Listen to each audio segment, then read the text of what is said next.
Okay, good afternoon. I would like to bring the special council meeting for budget purposes to order.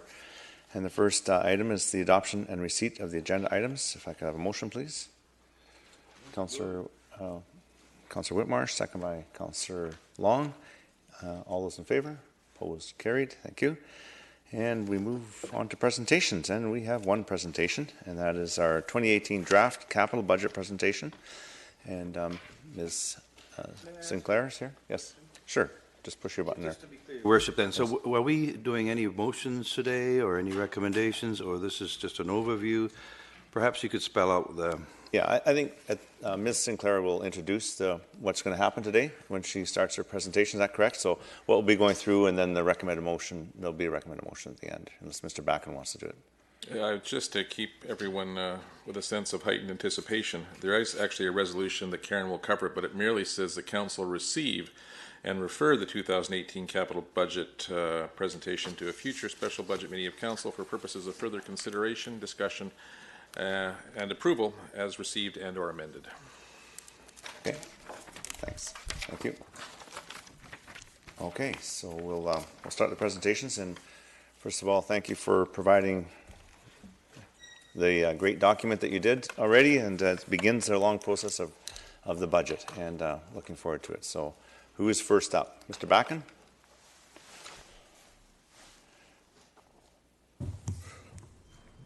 Is it? Oh, there we go. Thank you, Your Worship. Just because I wanted to actually stand here before you with staff fully behind me,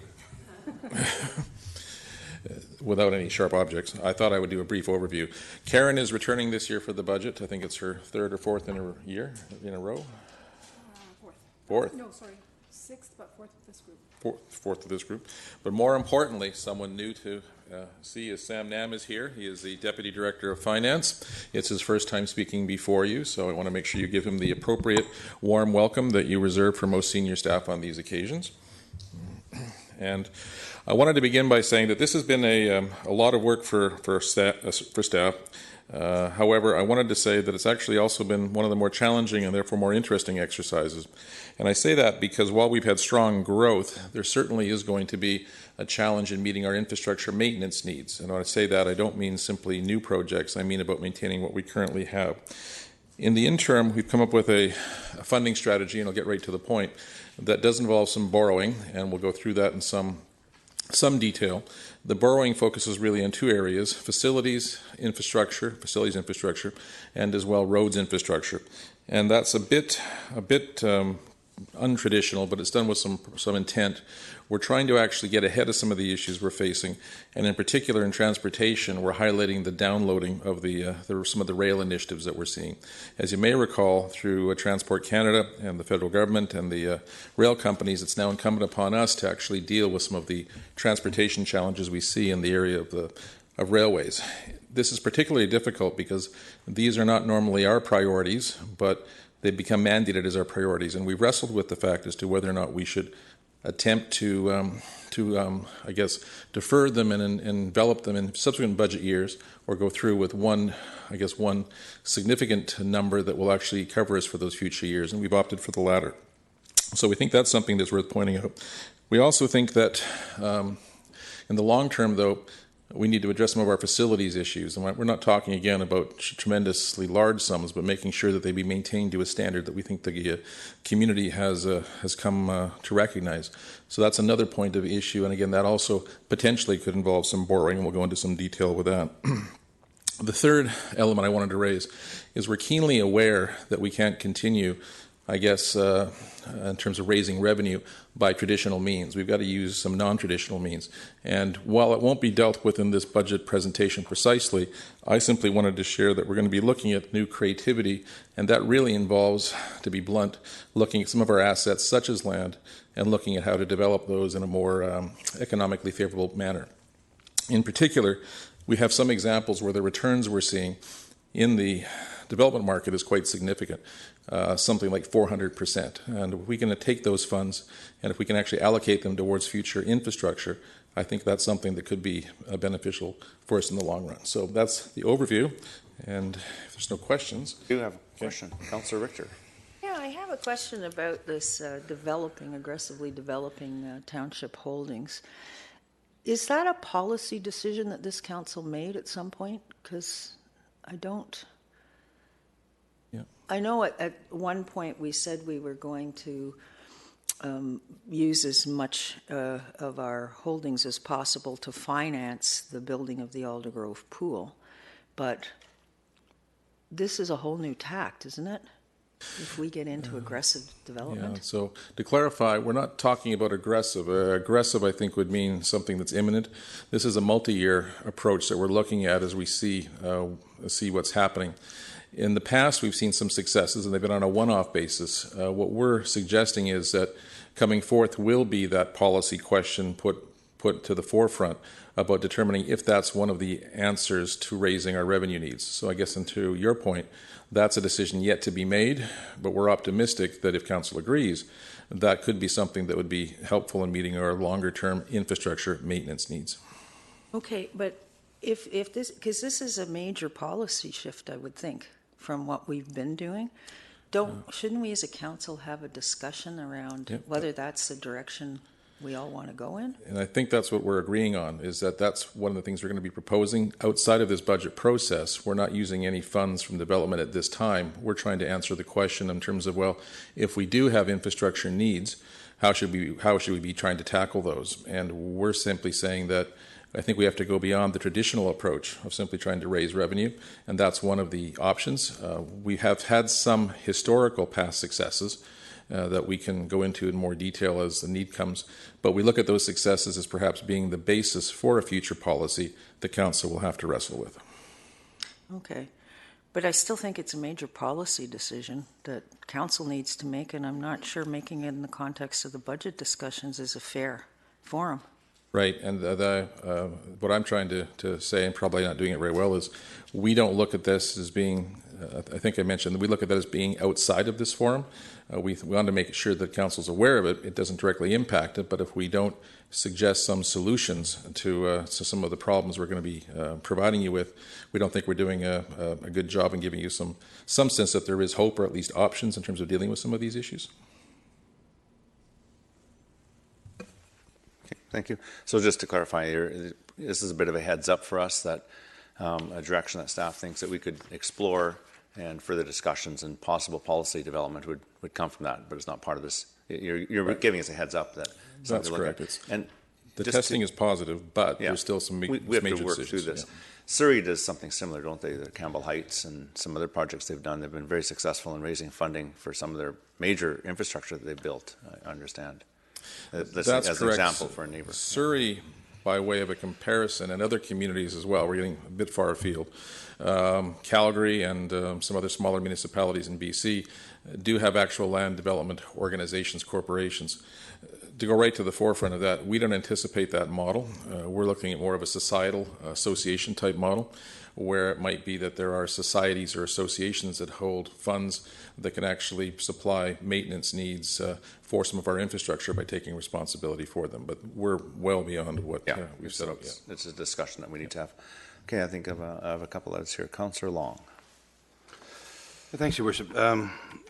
Okay, so I'm sort of hearing a couple of things. I think first of all, there's always an initiative, or any initiative that staff might come up with, or any member of council in terms of situations in this area would be dealt with on a one-off basis anyway. But we also, maybe 2 or 3 terms ago, there was quite a bit of discussion about how we can take land holdings and do uplifts and so forth. And there was quite a bit of work done by staff and consultants and so forth at that time. So we're probably rolling some of that perhaps into what you're saying?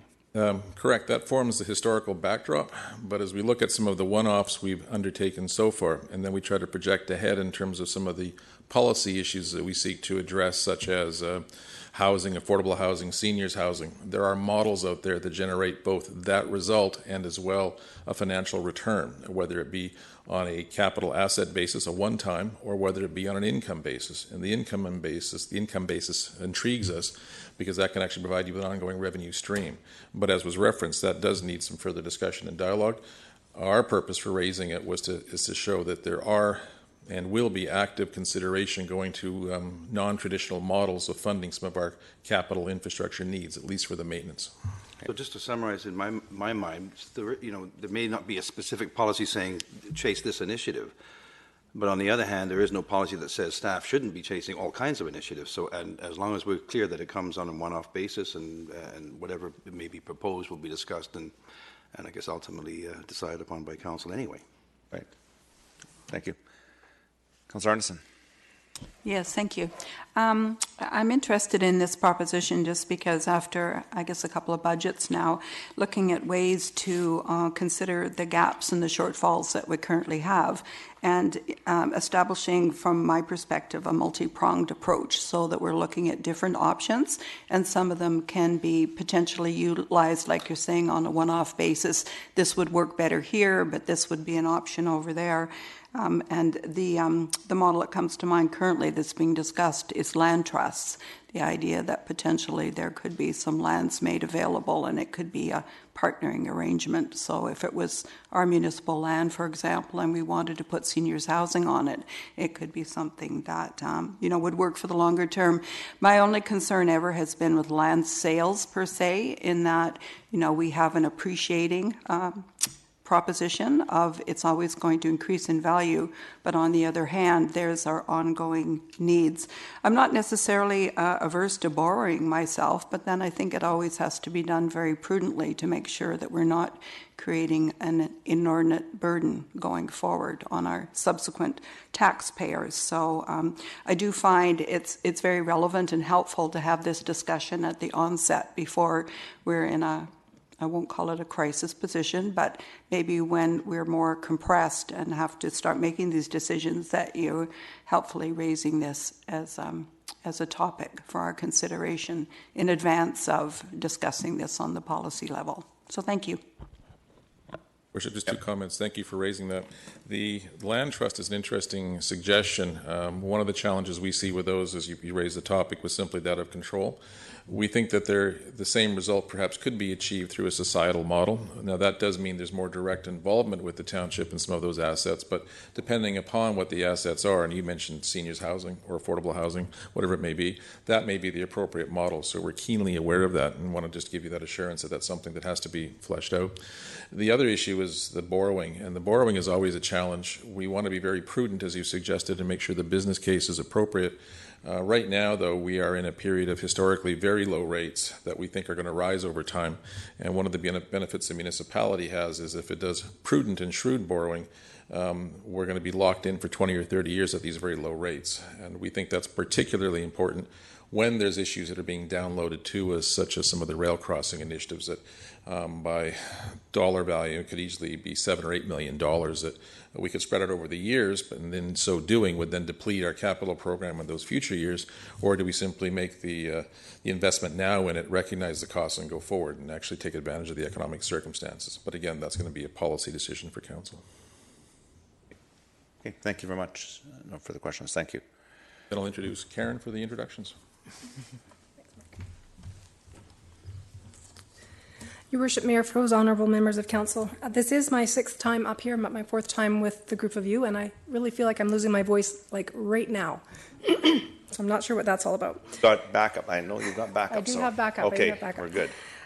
I want to thank everybody who participated in this budget process. It was, having been the 6th time to go through it, it was the most difficult one. I honestly have to say, I said to Sam at the outset, capital's the easy one. It's very touchable. You know, it's projects. You have your funding sources and you fit them in. It's like Lego, but it was not like Lego. It was a challenging budget process for sure. And staff involved, all the department representatives that worked, they saw us trying to deal with corporate priorities by taking what would be their contribution to capital, but dealing with corporate priorities. And that's a tough thing to do when you're used to an amount that you can rely on year over year over year. But we really had to prioritize at the highest level today to get the critical and the high items funded, which was our major goal. 2009 was the last time that we did some borrowing like we're going to recommend today, and it was for very similar reasons. It was that our reserves had been somewhat depleted by the high cost of construction. Actually, in 2009, that would have been on the way to the 2010 Olympics, when the cost of construction was skyrocketing because everybody was using all the trades to do the Olympics. So that at that time it was roads and storm. So we'll talk a little bit about more as we get into it. We've got lots of major repairs and maintenance, and we have some opportunities. The repairs and maintenance and the capital that we're talking about is mostly critical and high. Sometimes you'll see something that is a medium, and that would be because it's using another source of funding. So it might not be it might not look like a high priority in terms of being a critical infrastructure need, but it might be medium because we have another source of funding. So it's a high priority from that perspective that we have DCCs or something else to fund it, that we can get that work done. So we're going to use engineering's strategy that we've seen over the last few presentations, where they do a bit of a tag team. So we're going to have Sam and I up here. I think it gives you guys a break from one voice talking for 2 hours, and also gives Sam an opportunity to get his feet wet in this new forum. So he's done a tremendous amount of work. It's just been amazing and difficult to sit back and let him do it. And so here we go. He's going to start off with the first little bit of the presentation. He's going to talk about the first three items, and I'll come in for the next three. And then we'll get to the projects, which is this age-old process of putting them up on the screen, having anybody that has made a note on a project that they want to know a little bit more about, ask questions about that, look at the items that aren't currently inside the funding envelope, and if you have any feelings about those and thinking they should be inside, and we can have that discussion. So with that, I will turn it over to Mr. Samuel Nam. Well, thank you. And so just to get a feel of how we'll go through this today, because I know there will be questions. So you're going to go through a basic overview, and then we'll take questions after that, and then we'll go through each department. Is that correct? And we'll let you go through the department, then after that department is complete, we'll take questions for that department and move on. Will that work? Okay, great. Thank you. Thank you, Your Worship, Member of Council. I just want to take this opportunity to thank you for allowing me to be part of the process. The process is quite similar to last year, so we have roughly around 48 slides, so about a minute per slide, and hopefully we'll have more than enough time for questions regarding the projects. So because everyone has gone through this many times, I'm just going to run through the overview very quickly. So basically, the overview that we'll have will be finance cycle, budget timeline, the strategy we use for funding it with the ranking guideline that we use. And then at that point, after that, I will take on the item that was referred back to budget process from council, and we'll take a break from me, and Karen will go with the budget bylaw overview with the placeholder budget, go through the capital summary, any of the capital project that is multi-year, and go a little bit more on the funding source, and I'll take over when we discuss the project. So typical finance cycle for us, we're at the start. So the 5-year financial plan, we're going to take on this capital now, and then we'll deal with the operating in 5 years. This will lead us to calculate the annual property tax, allow us to calculate what the rate should be. Once we get everything approved, we'll be able to start the procurement process. Once we start that, we'll start going through the spending cycle, the disbursement, and then finish off with the financial reporting at year-end.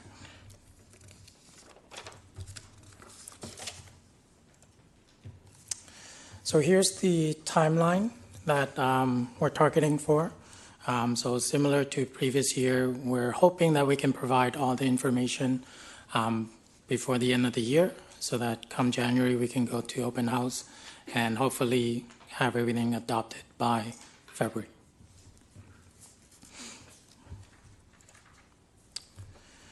So our capital funding strategy will always have our annual contribution to capital. This is a funding source that's already in our base, so it won't affect our property tax. This is more for the immediate project that we need to get done. Then we look at our reserve and surplus. This is mainly for mid to long range project that we try to save for. Then we come to strategic borrowing. These are mainly for long-term. We do have short-term borrowing that we can do as well. And also internal borrowing is part of this scenario. And then for the last one is the development funding. These are mainly the restricted reserve, so DCC, item like amenity fees.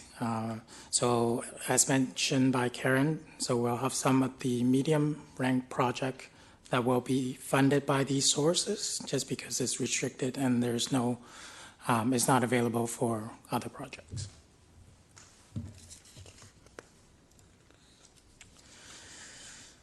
On this slide, it shows all the capital ranking guideline that we asked division to follow. So they will provide us with a list of projects that either be ranked as critical, which has a risk health for safety factor in there, or legislation obligation. Then we have high, medium, low, high being deteriorated item or emergent condition. Medium, what you'll see in a lot of the medium that we have fund, these are fleet items that we have funded. And they're mainly because it's end of useful life, but the fleet manager has done his review to determine that it does require to be replaced, just due to potential high costs in maintenance. So we're into the item refer to the budget process. So our first item here was a delegation from Langley Mustang Track and Field that happened in January. They were hoping to hold the Canadian Track and Field Championship in 2019 and 2020. However, this was announced that Township will be hosting in 2021 and 2022. Therefore, this project currently is shown as a project in 2019. So it won't be in this list of project. For the next item, Walnut Grove Community Center parking lot. There was a report done in June 26. We had a approval for phase 1 in 2017 with the second phase pre-approved for 2018. The pre-approval was for 150, but you'll see in the capital sheet that the project actually will require funding of 280. This is because the tender came in at roughly 60,000 higher than the anticipated 150. And we're also looking at a scope change to add in LED lighting and landscape works, which is roughly around $70,000. This is currently showing in the proposed capital budget as a funded item.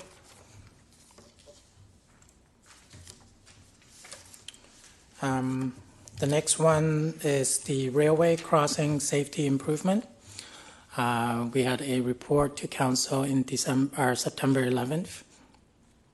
This is relating to the railway safety improvement that was pushed down from federal. So there's grant component involved.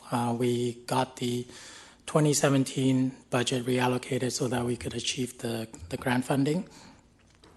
You'll see in this project currently looking at the 2017 to 2022, in total we're looking at roughly 6.3 million. That you'll see in this item later, in the later slide, that the funding source will be borrowing for this. The next item, we have field improvement at MAP. This is a delegation that came from Langley Blaze. This is a proposal for us to do some turf field. The total cost is $325. However, there is a contribution from Langley Blaze for $75,000, I believe. So township portion will only be $250,000, and it is currently shown as funded item. Our next item for item refer is the public space waste management. We did council directed staff to do two options. We have a 5-year implementation option, which is currently showing in our capital budget program. The total cost is roughly $1.8 million. There's a slide that will come later that will show the option of a 3-year program to show what the difference will be. But currently, within the capital budget proposed here is a 5-year implementation. We also have Backcountry Horsemen who came to do a delegation asking council to commit $200,000 for the next 2 years. This is currently showing in our capital budget for 2018 and 19 for $100,000 per year. And lastly, there's a 24th Avenue Paving. This was done just earlier this month. Directed staff to include the paving into the program. Currently, what you see in the capital project, this is still unfunded. We'll explain why in a later slide, but this is more relating to the amount of paving we have. So what you see on this slide is the funding option that we have for public space in terms of funding on a 5-year implementation cycle or a 3-year implementation. So in terms of dollar, you'll see that they're the same amount of dollars. It's just speeding through the process and trying to get it completed within the 3 years. So on top of what you see, there's also the vehicle that we require 2 vehicles to complete this project. On a 5-year implementation, it will be purchased in 2018 and 2020. With the 3-year option, it just advanced the 2020 into 2019. So again, currently, we have a 5-year implementation option within the capital project.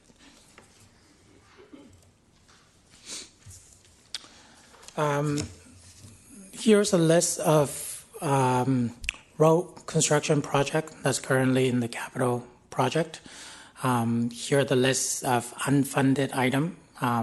Currently, what you see on this list also has the 24th Avenue paving project that needs to be added to this list. We currently have a $440,000 envelope that we could fit these projects in, but we won't be able to do it all. You'll notice on the last bullet point, we have an annual road pavement overlay and reconstruction. We'll have the next slide that shows what we have done so far in 2017. So from a 2017 budget point of view, we have $281,000 that was budgeted. To date, we spent roughly $200,000. You'll see a list of projects here that was spending from that budget. So you can see we have quite a few roads that we need to get done for paving. Unfortunately, with the amount of budget where we just can't fund everything, and we're hoping to get some direction in terms of what we should fund from the list of unfunded. At this point, I'll pass back to Karen for a break for me. Maybe at this time we'll take questions, just to break it up. So Councillor Long and then Councillor Richter. Councillor Long? Yeah, I'm just trying to really keep up, and I've lost it somewhere. So first of all, there are items referred to the budget process. And I actually had, of course, a procedural issue at the last meeting, because normally when a delegation comes forward and makes a request, which we had we had 2 in the last while. One was on the horses and the other one was on 24th. We were supposed to refer it to staff for a report, but I don't know whether we referred it to the budget process. And then the third one would have been the Gateway of Hope too. That's a good point. So is staff assuming then that they are to be included or not included? And so maybe just some clarity on those 2, because I think I heard they're both in the budget, but they're both unfunded. So one is being the trails. I thought I heard that it was already in the budget for 100,000 per year over the next 2 years. So in other words, the delegation was simply confirming what's already happening.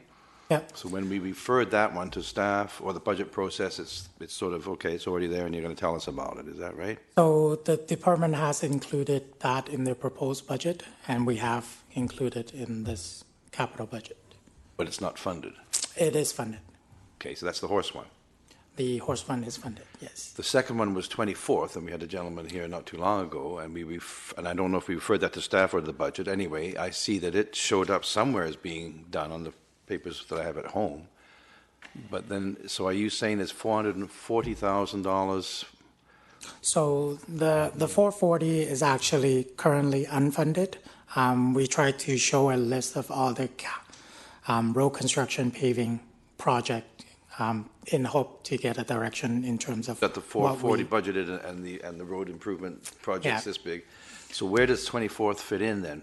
Is it in or out? It's out currently. Okay, because on the document I had, which said inside, outside, and first I thought maybe it's outside the building or inside the building. Roads out and Yes. But so there was an updated sheet on that project. So originally we had been able to fund it within the list of project.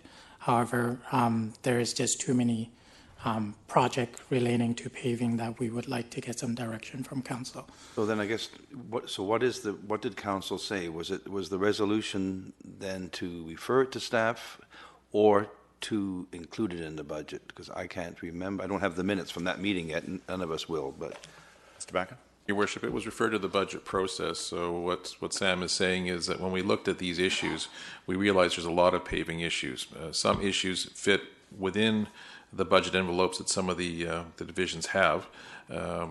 For example, I think the trails, for example, there were some ways to actually make that fit so it could be included, and it was deemed by staff to be a significant priority. The paving is more of an issue. While it may still be a significant priority, there's very limited funding available. So in this instance, all staff did is they took the amount for one of the more noteworthy projects, had that amount available, but are leaving it to council after they hear from staff to determine if that truly is the priority or if they wish to have it actually divided among other projects. Staff on that one, for example, probably have a different view of the priority given some of the infrastructure conditions that they're seeing. so, Your Worship, can we have a spot where we can specifically discuss that one? Because we had a delegation 2 weeks ago, and the impression I got was it was in the budget, and now it may not be. And then I think there's other issues about development in that area too. Who's paying for what? So can we put a pin there or whatever, flag? Flag that one. Before we leave today, because otherwise I won't be able to go home. Okay. All right, we've got the flag so when that comes up in the departments. Thank you. Councillor Richter. Yeah, just a question of clarification mainly. I know that we've had presentations in the past about how they go out and assess road condition, and they have a rating scale that they use when they assess the rating. These road projects, the ones that have been unfunded, do we have a rating for them in terms of, well, you've used the critical, high, medium, low. Do we have a rating for each of those projects? Like how badly deteriorated are these roads that they need? I've got both mics turned on, so if you want to use that one, you can just hear. Perhaps I can provide some comments. Sure. Mr. Seffi. We do have the pavement management system that rates each of our roads. I don't have the actual numbers, how they are rated in front of me right now, but we can certainly provide those to council. What I can inform council of is that the slide that was previous to this one, the slide number 12, that showed a list of currently, unfunded projects. A number of those were ranked higher than 24 Avenue in terms of the priority that was assessed to them. In particular, 92 Avenue and 264th Street. Okay. Yeah, I mean, because the ranking might help us get a decision in what direction. And the other question I had, didn't we start putting some sort of a contingency fund for paving into this budget or into the budget? Didn't we start that last year or a few years ago? Several years. Yeah, we definitely did. We had an amount of $500,000 per year going into paving, but that was actually on the operating side. So that was for paving maintenance, not the actual construction of roads, whereas these are actual road construction projects. That's the subtle difference there. So that $500,000 per year that we had been adding was on the operating side. But the, 24th Avenue, and I agree with Councillor Long, we should flag it. Yeah. That's just a repaving, it's not a reconstruction. So can't we get the money for that out of the... Yeah, Mr. Seffi can maybe give some detail. I believe that's repaving is stopgap, and from what I could see from the report, but it does require full reconstruction to do a proper job. Is that? That's correct, Your Worship. If Council directed staff to actually do any repaving of that stretch without reconstructing the base, staff believe that to be essentially a throwaway cost because the sub-base has deteriorated to the degree that it has to be reconstructed. Essentially, there is no sub-base. So any paving would be a temporary Band-Aid, if you will, measure. And how many years would that Band-Aid last before we had to actually dig into it and do some proper repair? Likely annually, Your Worship. Oh, annually. Okay. Okay, thanks. Councillor Richter, is that everything? Thanks, Sue. Thank you. Councillor Qualley? Thanks, Sam. On your presentation on page 8 regarding the rail crossing improvements, so it says there the transportation budget is 6.3. Oh, sorry, 6.3. But when I added up all of the pieces that are on the critical list in transportation, it was 9.3. So I'm just trying to explain where I'm missing a piece here, because estimated cost of $6 million in the annual capital budget over the next 3 years, but it looks like $9 million. So if there's 4 separate items, I just need to know what I'm not understanding about that.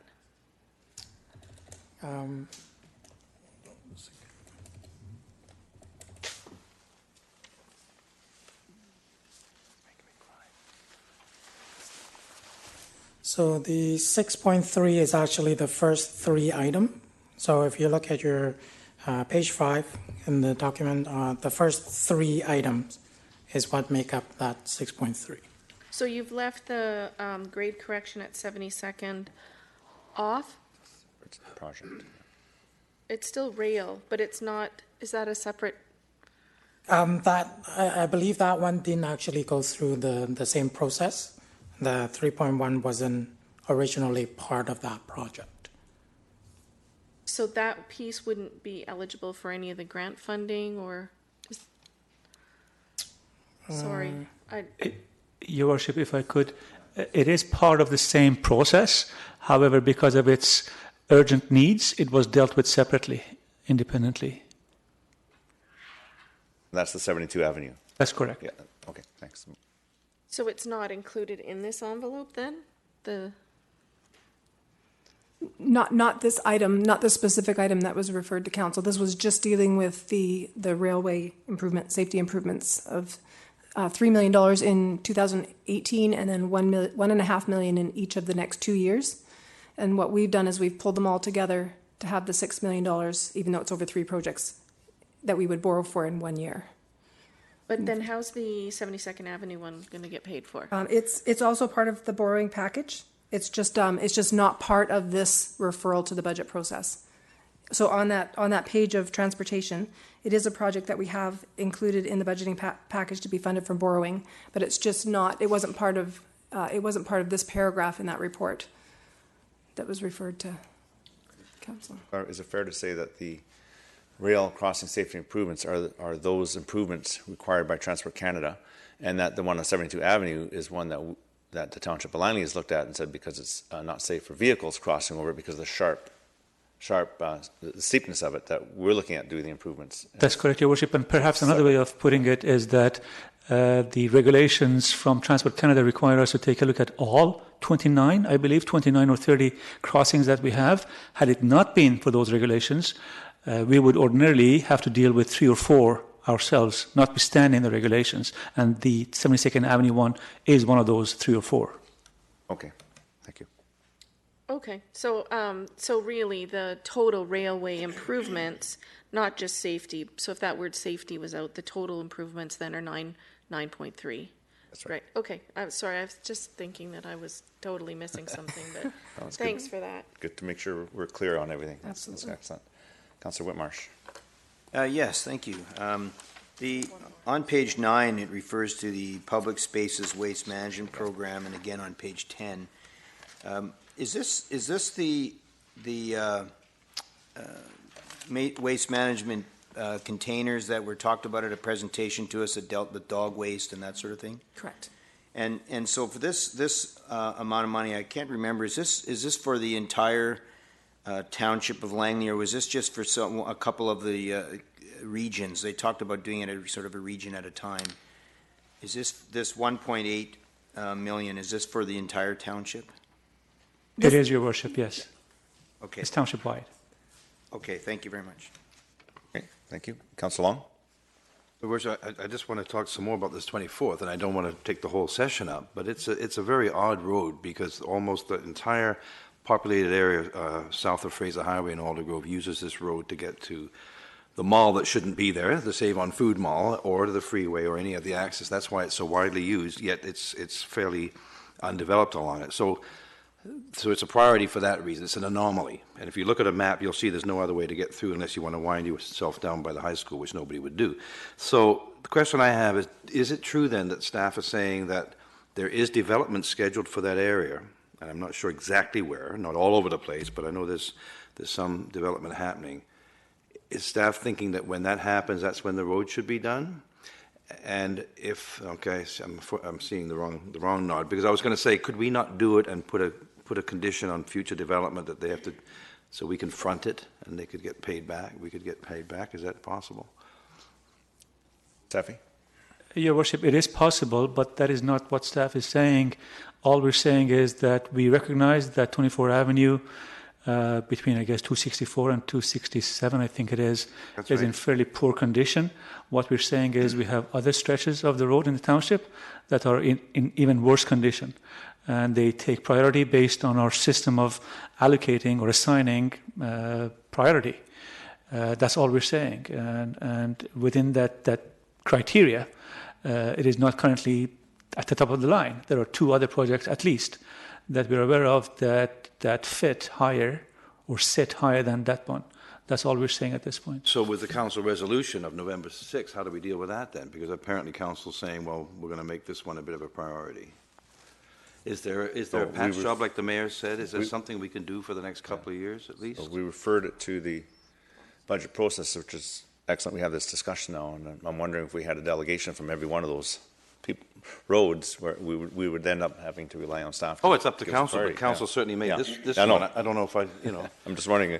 So it's something that certainly is up to, if council wants to reprioritize, council has that ability to do that. Staff are just assisting us in saying that by their criteria and their standards that they apply, that there are other ones that were of, I guess, greater need of repair, and this one certainly is in need of repair, and whether we do it this year or next year, but that's something we can decide. So I think that's... And with due respect to staff, there's this anomaly factor, which I don't know how I can quantify, but it is a very odd situation that there is very little access to 264th from the populated areas of Aldergrove, and that's why it's become such an issue, which may not exist in the other ones. It may be, the criteria may be absolutely appropriate, the staff's applying, but this anomaly sort of gets in there. Yeah. So maybe Mr. Backen can help with that. So as Councillor Long is saying, there may be other reasons to move this up the list, being that it's heavily used, and how does that compare to some of these other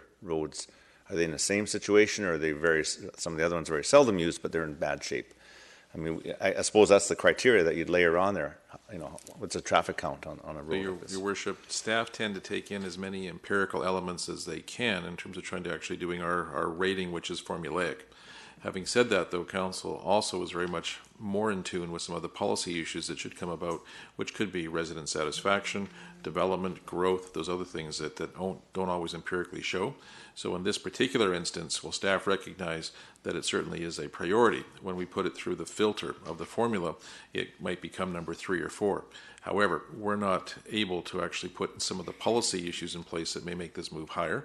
And in this particular instance, because it was referred, staff put it through that system, it falls slightly below. But council certainly has the wherewithal to say, no, it's from a policy perspective, a higher issue. And in this particular case, the challenge is, as Mr. Seffi said, is it's not just the surface, it's the roadbed itself. Frankly, this appears to be one of those old tar and gravel roads that was simply patched and patched and patched. It certainly could continue to be patched, but it's going to have to be patched on a yearly basis. And that's the challenge, because it's not something that can be easily and readily fixed on a permanent basis without a sizable investment. Okay, so we'll have to know, I guess, what those numbers are then. If it's 440 or 300 and something thousand to do it properly, how much would it be to continue to patch it, I guess? I don't have the page number for that report, but in transportation, I think it lays out some of the options, if I recall. Page 31. Page 31, and it lays out some of the options. It doesn't, though. That's the thing, too. I mean, Okay. again, in due respect, it's very point form, but it doesn't go into great detail. No. It says it's a lousy road surface that's just going to get worse. Right, yeah. Full urban standard, 2 million, 2.1. North side, rural and south, 1.3. And then just. So is the milling and paving, is that the road bed? That's at 377? That's reconstruction, I believe. Oh, 377? That'd be just paving, is that right? That's correct, Your Worship. $400,000 is the reconstruction. Approximately $400,000. 377 would be to do it right. $400,000, including engineering design and contingencies. Yes, $440,000. Okay, that's good to know. Okay, I don't see that. I see 377. Oh, this 440 figure, you mean? Are we on page 31 here? That's correct. So the figure is 440, not 337 or 377? That's correct.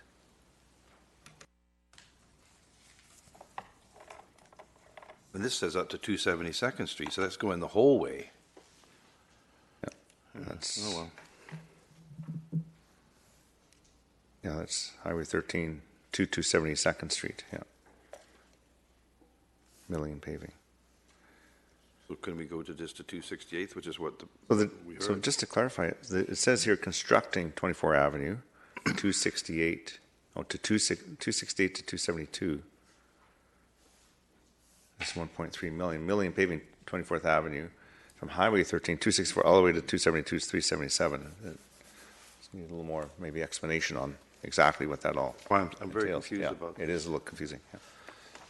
Maybe I can talk to staff after. Do we want to just hold that? We'll hold that until we get to this part in the discussion, because we'll go through each of these lines. But I think it's flagged to, when we get to that, maybe Mr. Seffi will have a little more detail. Okay? Council Long? Okay, we'll get back to that. Council Qualley? Thanks. On page 11, under on your report you just gave, under other road construction projects, I think you said what the total budget envelope was for road construction projects. What is that, the total envelope? No, so currently we have 440 that we still have left to assign, and this would be a list of items that we would have to select from. Okay, I'm sorry. I thought you said the total envelope was 440,000. No, okay, so there's 440,000 left from which to fund all of this, plus 64th. Plus the plus 24th. the 24th, sorry. Okay, that makes a little more sense. Thanks a lot. Council Richter? So I just wanted to go back to 24th Avenue as well. The 440, is that just for the stretch between 264th and 268, or is it for the stretch from 264th to 272nd? Yeah. And that's why I thought we'd just put a placeholder on that, and when we get to this page, we'll get more detail. Mrs. Seffi, is that? Just as a process, Your Worship, yeah, we certainly can come back to these, but as the presentation is structured, we wouldn't necessarily be returning to this session. So if we can clarify it now, it'd be great. And then so we don't Mr. have to come Seffi back. might want to take a moment to describe what this 440,000 for this particular project actually is. Okay, thanks. And the other, I agree with Councillor Long, it's an anomaly, but it is a very well-used road. And the question that I have is, I know there are other projects here. Have the public been complaining about these other projects? We know the public has been complaining about 24th or about 24th Ave. Stephanie, do you have any?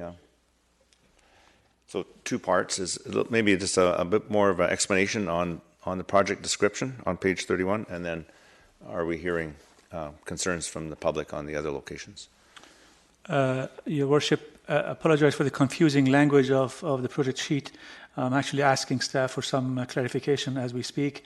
And in terms of have we heard from the public with regard to the other projects, the other sort of roads? We constantly hear from the public on all kinds of roads, and I'll have to go and take a look at our records and find out how many in particular for those 2 streets that I referenced, i.e. 92nd Avenue and 264th Street. Okay. So I don't know at this point. And so you're waiting for the other information. So when it comes, you can let us know, and we'll get that detail. Ms. Sinclair?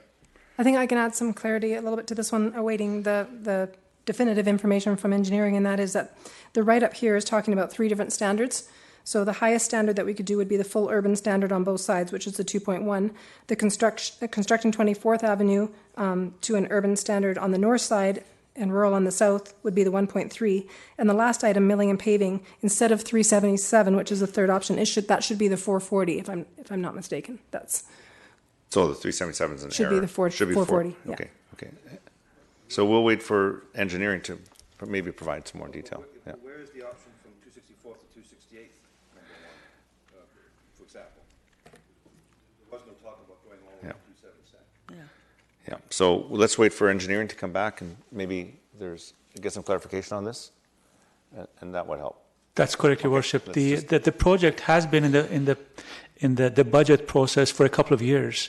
The fact that there was a delegation late kind of threw a loop for us, if you will, in terms of assigning a cost estimate for that particular section.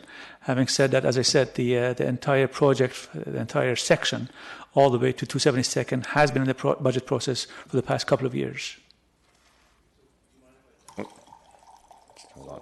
Well, hold it. I just want to, before I get to you, Councillor Richter, you're finished? Okay, thanks. Councillor Long. Okay.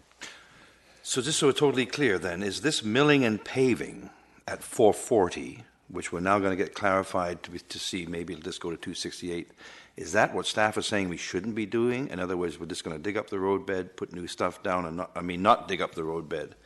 Or is that including digging up the roadbed and doing it properly? Your Worship, again, just to confirm, staff is not saying let's not do that. Staff wishes that staff could do all of them. If council was to approve the appropriate funding, staff would love to deal with all of these situations. In terms of the section that the 440 is estimated to require, I've asked for clarification. I'll provide that to council as soon as I get it. And what about DCCs or future development in the area? Because there is a huge parcel that's been given first and second reading, I believe. Could we not ask some of the DCCs from it or development funds be appropriated to this to reduce the cost in the budget? DCCs, Your Worship, are typically not used for reconstruction of existing roads.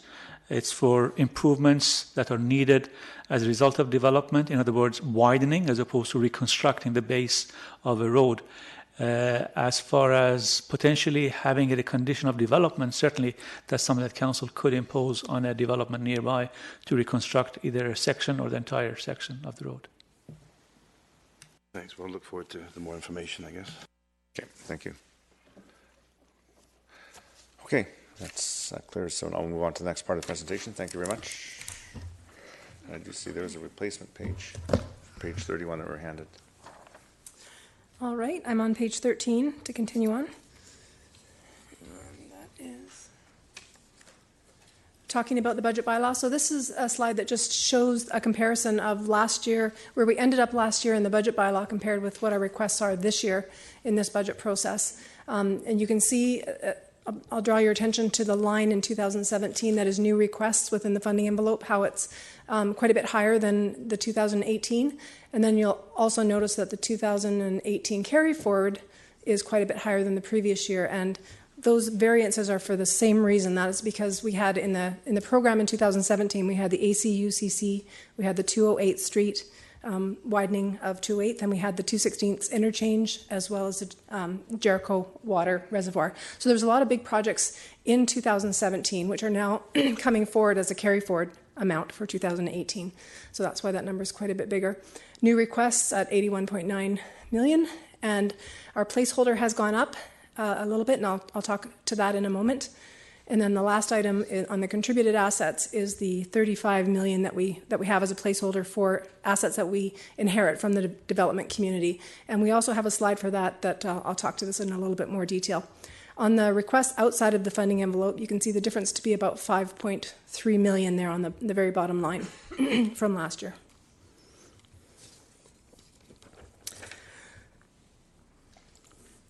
So for placeholder budgets, we have these different categories, these 4 different categories. The parkland acquisition is to purchase parkland should it become available, and we have in there a placeholder that's made up of 2 parts. One is 13 million for DCCs, so that's parkland acquired through the funding through DCC as a funding source, and then we have a parkland acquisition reserve for the other 7 million. So we have those 2 types of parkland that we could acquire. Should they come up during the year, we have that funding source earmarked.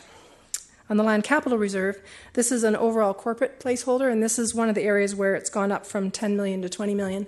And it's just it's a budget placeholder for, again, opportunities that come up. With the land capital reserve, it acts as sort of a multi-purpose or an all-purpose type of budget holder. We could actually use the budget authority of the land capital reserve, but use funding from one of our different reserves to do something. So it really gives us the ultimate flexibility during the year for things that we don't know about at budget time. The unidentified externally funded projects, those are typically those are grant funded projects. So when we get notification mid-year that we're getting some grant funding and we need to bring the revenue into the revenue side of the budget and the expense into the expenditure side of the budget, we have these unidentified externally funded on both the revenue and the expenditure side. So it helps us bring those budgets, just basically materialize them mid-year. And then the contributed assets is the 35 million, and I'll talk a little bit more about that one on another slide that's coming up.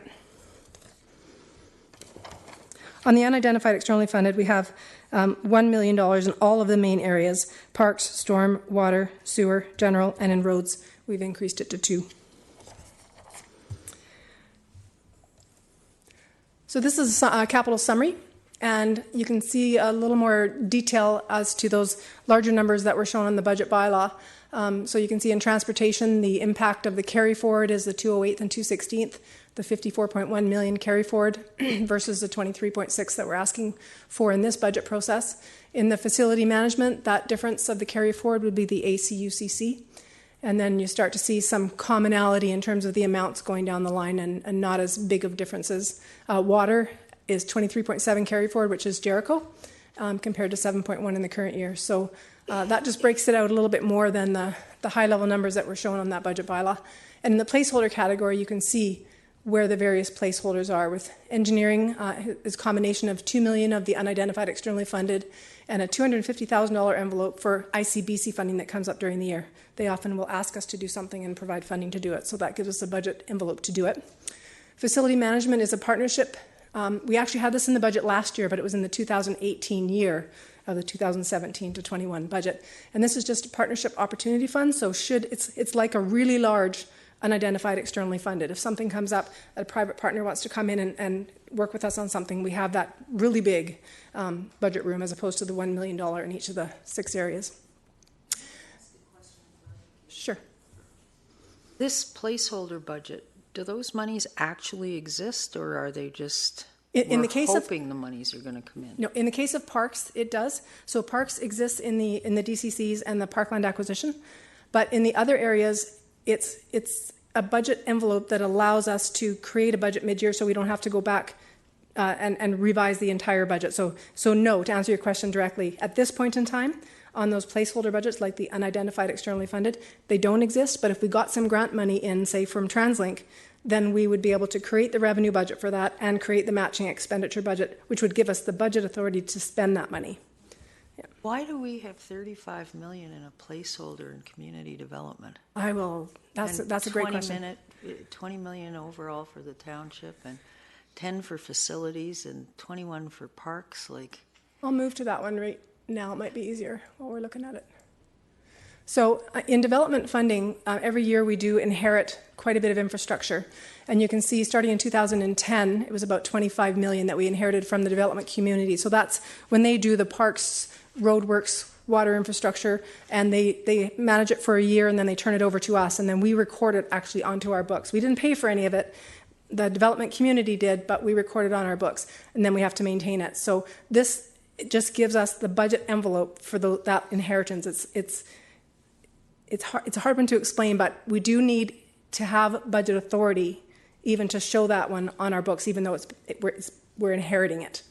So it's $35 million is just the placeholder for what we're going to get in from the development community, and you can see how it's really growing. And in 2016, we had almost $50 million worth of infrastructure that we inherited. So if it stays high for a couple of years in a row, that next year you'll see that number go from 35 to like 50 million, representing how much we're getting in that we have to pull into the budget. It's a method of allowing us not to have to do a budget amendment, which is a big thing to do.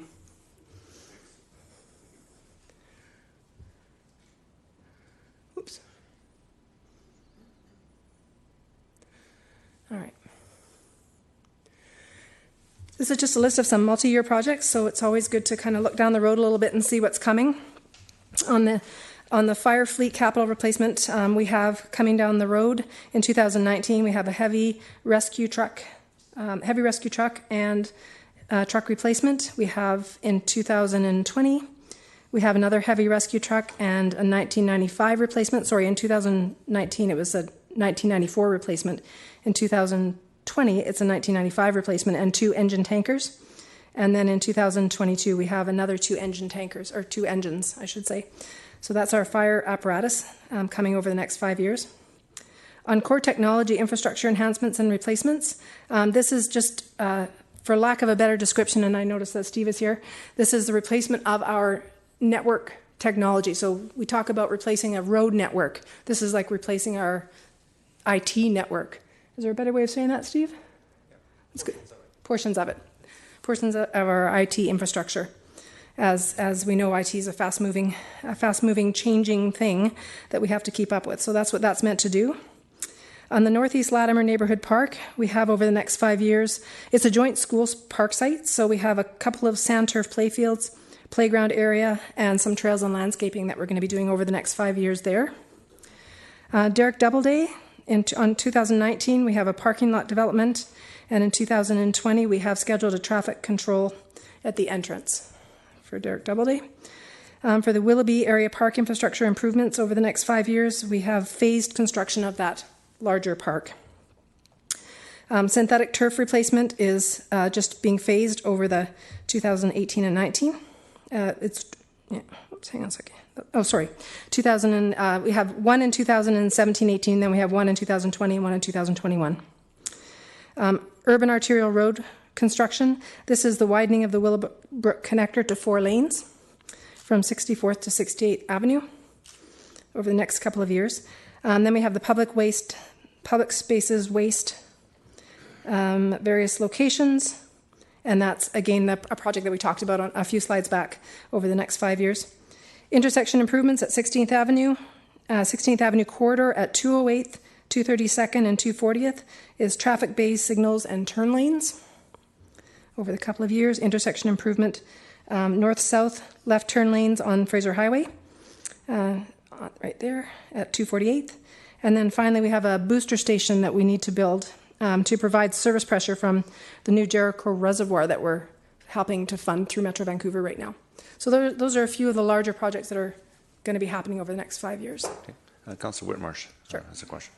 Yeah, thank you. On the multi-year projects, just when we bring them to a budgeting process like this and we make a decision to go ahead with those projects, are we approving the multi-year aspect of that project?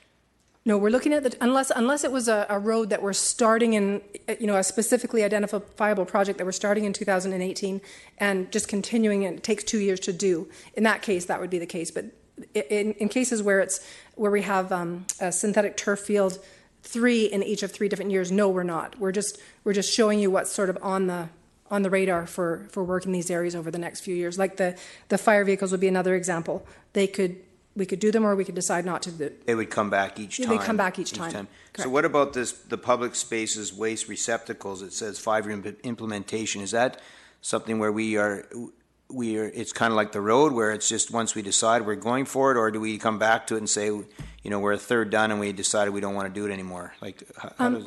Yeah, I would probably say, and I'll ask Raman if he wouldn't mind confirming or denying this, but on a program like that, I would probably say once we go for it, we would go through the whole thing. But I guess even in that project, it would be possible to take a year off and push 3 years out. But I think the intent of showing it in the 5-year on that particular project is probably that once we go ahead, is still not approving those future years. Right. But it is approaching it with the idea that we're going to go for it. Right, okay. So the intention is we're going to do it each year, but there still is an annual budget process for those projects. Correct. Okay, that's good. Thank you. Thanks. Thank you. And now we're going to talk a little about some of the funding sources. Sam introduced them, and I'll go into a little bit more detail. So we haven't factored in this year's capital budget presentation any increases to the operating contribution to capital. So the operating contribution to capital is what affects the tax rate. And right now we've left it at a status quo to 2017 with the exception of solid waste. Solid waste user fees are funding recommended to be funding a $50,000 amount for equipment, CFI, RFID, and some different technology that's required for the solid waste program, the new CART program. But other than solid waste, everybody else's contribution to capital has remained the same. When we talk about operating, we will let you know what the departments did ask for and what some of their goals are in terms of what level they want to have as an operating contribution in their base. Whether this year is the year to do it or not, we can cross that bridge when we get there. But right now, we haven't included any additional funding in that regard. So it's $6.7 million in universal services, which is in the base, $781 for water, $243,000 for sanitary sewer, and $50,000 for solid waste. And the universal services includes transportation, stormwater, parks, IT, everything other than the utilities.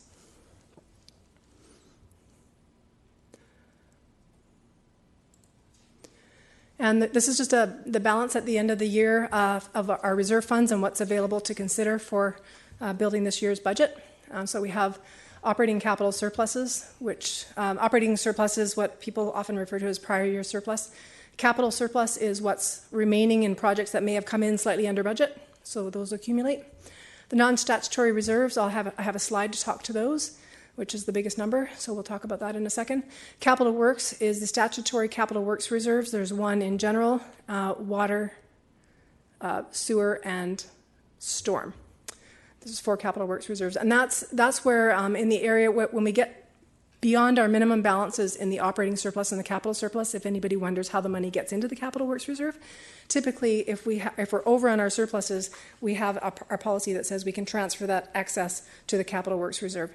Currently, as it stands, sanitary sewer is the only area that has a budgeted transfer to the capital works reserve. Development cost charges, they are a restricted reserve used for water, sewer, roads, parks, and storm. Land capital reserve is the one that's funding the Alder Grove Credit Union Community Center. Fire and apparatus equipment replacement reserve is the one we talked about that will help to replace the engines and the tankers as they come due. And the debt reserve is a reserve that we've transferred. If we've had any money left over at the end of debt, like at the end of East Langley Water Supply or some of the debt that we've now, we've got the final cost on the capital, and if there's anything left over, we move it into that fund and we can use it for similar projects according to the ministry. And so that $37 million number, this is the breakdown of that. Neighborhood parkland is sort of like DCCs. It's not DCCs, but we don't capture DCCs to do neighborhood parkland acquisitions. So this is the funding source for that. the Parks Department captures like an amenity fee for neighborhood parklands, or cash in lieu, I should say. The RCMP building reserve is net of internal borrowing, so we've been using that one of recent to do some internal borrowing. The balance in that reserve is about $8 million, but we do have, over the next few years, we will pay back the internal borrowing that we've done. So that one does have approximately $8 million of a balance. The Greenway amenity reserves is, again, it's similar to DCC's, where we're taking in amenity fees for a certain purpose, and parks will use those fees for the purposes that they're meant to be. The landfill reserve, net of internal borrowing, is $3 million, and I believe the full value of that is $4 million, so there's about $1 million remaining in internal borrowing on that one. The Public Works Equipment Replacement Reserve is exactly what it sounds like. It's money that, when we charge the departments for using our vehicles and equipment, a portion of what we charge them goes into this reserve to replace them when the time comes due. That's what that reserve is all about. The Building Reserve, it started off as a civic facility reserve, but it's now more generally referred to as a building reserve, and it's something that Harb Shohan relies on a great deal to do some of the facility work that he's been doing over the last few years.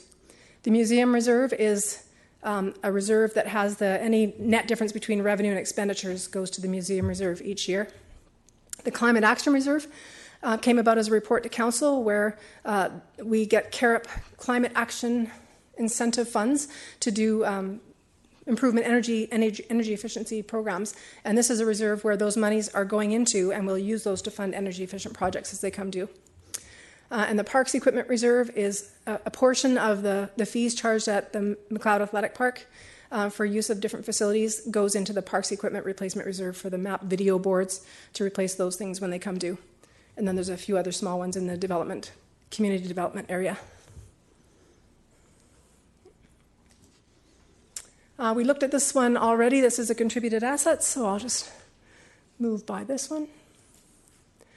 Development funding. This is a graph that's right out of the quarterly report, so you would have seen that recently. And you can see that last line, 2017, that's year-to-date as of June. So we're doing pretty well with DCCs. In 2008 is the lowest on this graph now, and that was right after the financial meltdown of 2007-8. So we've been progressively improving, with 2015 looking particularly good, and it looks like 2017 might be another good year as well, since we're 3/4 of the way up 2016, which is a whole year, and this is only 6 months that we're looking at in terms of DCC receipts. So strategic borrowing. So this is the borrowing we have currently on our books, the things that we've borrowed for. So you recognize the East Langley water supply.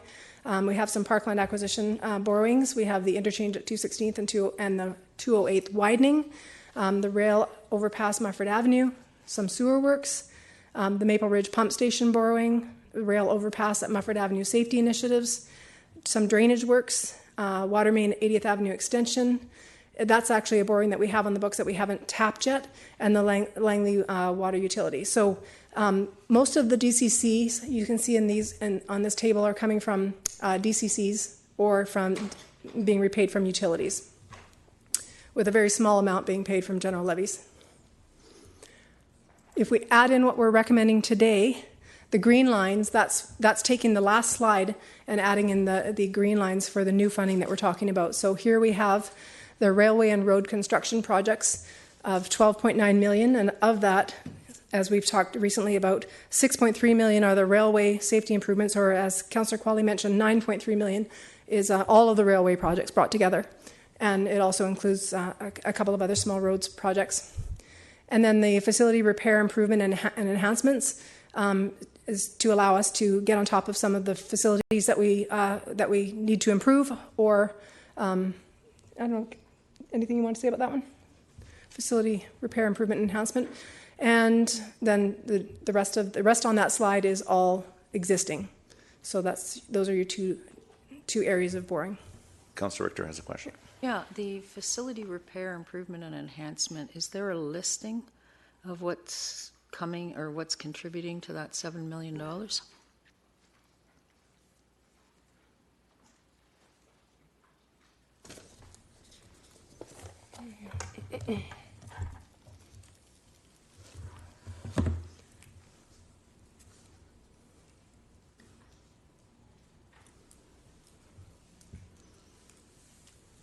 So this one is page 65 in your project sheets.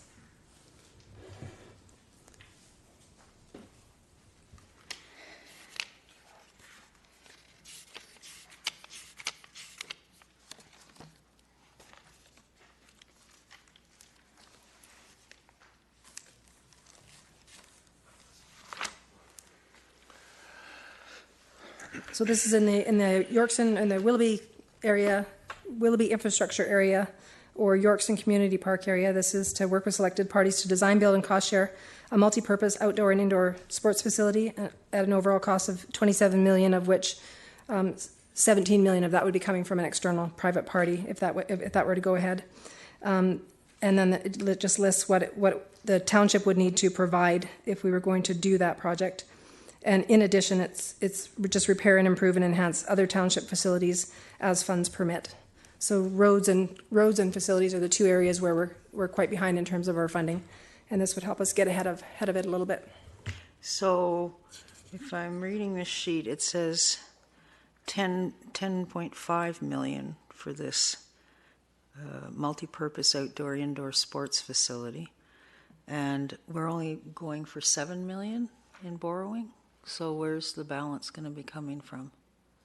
We've got a placeholder here for the land reserve. So there was $20 million of land reserve funding earmarked for the Willoughby Community Park area. It was $16 million in 2017 and another $4 million in 2018. So we've replaced it with the $5 million. Thank you. Thank you.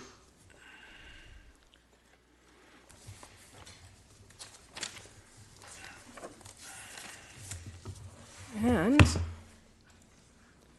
we are now at the projects. And the way we did this last year, if I could ask if that would be okay, is we would bring a project sheet up, for example, and I'm presuming I see sometimes little stickies that you have questions on certain projects. But if we could bring the list of items that are inside the funding source, and the screen is a bit wiggly, so you might find it easier to look at your hard copy on this one, because the screen is not doing it justice because of the amount and the size of the font. I could land on this, or Sam is going to take it from here, could land on this page, and the next page would be the items that are outside. So we have both. So we could look at the items that are inside, and then if anybody has questions, we could address them either to staff that might have the answers, or go to the project sheet and take a look at it, and then I'll flip over to the items that are outside, and then just sort of move through like that. Is that amenable? Okay, so we'll go through this. You're going to go through this, and then we'll open to questions. Is yours? You're going to wait? Okay. I'd rather use the sheet that was distributed last week because my project was inside. Oh, So I I'm see. going to turn it back over to Sam. Okay. Your Worship, would this be an appropriate time for me to provide additional information to Council on the 24 Avenue? We've been waiting with bated breath. So again, I apologize for the confusion on the information on page 31, sheet 31. That entire, the options presented on sheet 31 all relate to the section from 264 to 272 Street in terms of what the various potential remedies might be. And the one that is I guess, the subject of discussion in terms of the $440,000, again, goes from 264 all the way to 272 Street. The section from 264 to 268 being full reconstruction of the entire pavement, and the section from 268 to 272 half or partial reconstruction, with the understanding that the north half is adequate and is of acceptable standards that does not require reconstruction. So if council was, as an example, to consider the section from 264 to 268, the estimate is around $300,000 as opposed to $440,000. And for the entire section from 264 to 268, we're looking at $440,000, again, with full reconstruction of the first section, the westerly section, and partial reconstruction of the easterly section. Councillor Long, I've got you on.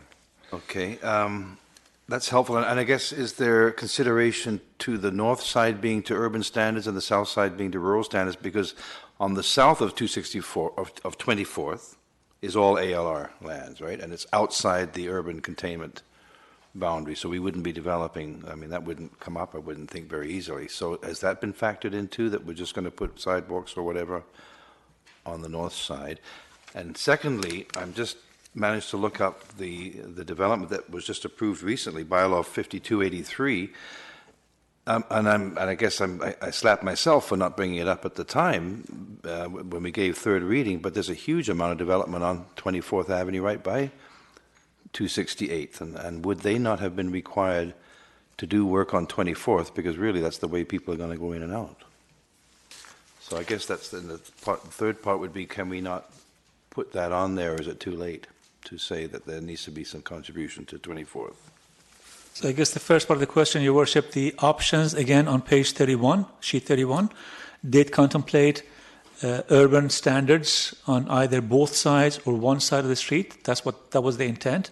We presented council with options as to whether it was to remain as a rural standard road for the most part, with the exception of those sections that have already been converted to urban standards, or if council wanted to do more. So that's what the options are in terms of the $2.1 million option going down to $1.3 million option, and then down to the $400,000 option. As far as requiring upgrades to an existing road, that is an unusual situation where we would ask a developer to actually undertake reconstruction of an existing road, widening and bringing a road to urban standards in terms of widening and installing curb and gutter is typically done as part of a development, but requiring reconstruction would have had to been a special situation where either council would require that, or as part of the public hearing, maybe if it was raised, staff would have taken it on or added to the development. I'm not sure where that leaves us, but somebody else can take it from here. Mr. Mackin, do you have any comments? Your Worship, I think it might be helpful to view it this way. The potential for development paying for this is minimal, I think is probably the best way of saying it. And then that's for a whole bunch of factors, but part of it is the proximity of the development to the intersection and the impact of the development on the intersection itself. Yes, works and services can require some things, but because of the distance and the configuration of the traffic, it's a bit doubtful if that could be upheld. As we then come to this issue, really it becomes down a matter of how big is the problem, or if it is, how big is the fix to this problem. And perhaps the ultimate solution is, full milling and paving from 264th to 272nd. But as Mr. Seffi says, there is other examples of perhaps 264th to 268th, halfway milling and paving program at a cost of $300,000, or perhaps even trying to segment it further. I simply remind that in this category we have $440,000, so a simple direction to staff to allocate $300,000 then would provide up to $140,000 for other projects on the list. And that would then necessitate an amendment to this at the time we come to resolutions? Or just a direction to staff in terms of the resolution at the very end of it could simply have a previous resolution that directs staff to prepare the budget or prepare the information in accordance with the option, whatever it may be. Okay, thank you. So, Councillor Long, if you can hold that thought till we get to the final resolutions, and if you want to put it on as an amendment, then Council can vote on it. And it still goes forward for further discussion at a later date. It's not confirmed. Okay, great, thanks. If that helps. Councillor Richter. Are we going to be coming up to the ones that are outside? Or so I should hold my questions till we get to the ones that weren't funded, right? Yeah, so if we go through the inside first, and then after that, Thank you. the next We'll go one. through thank you.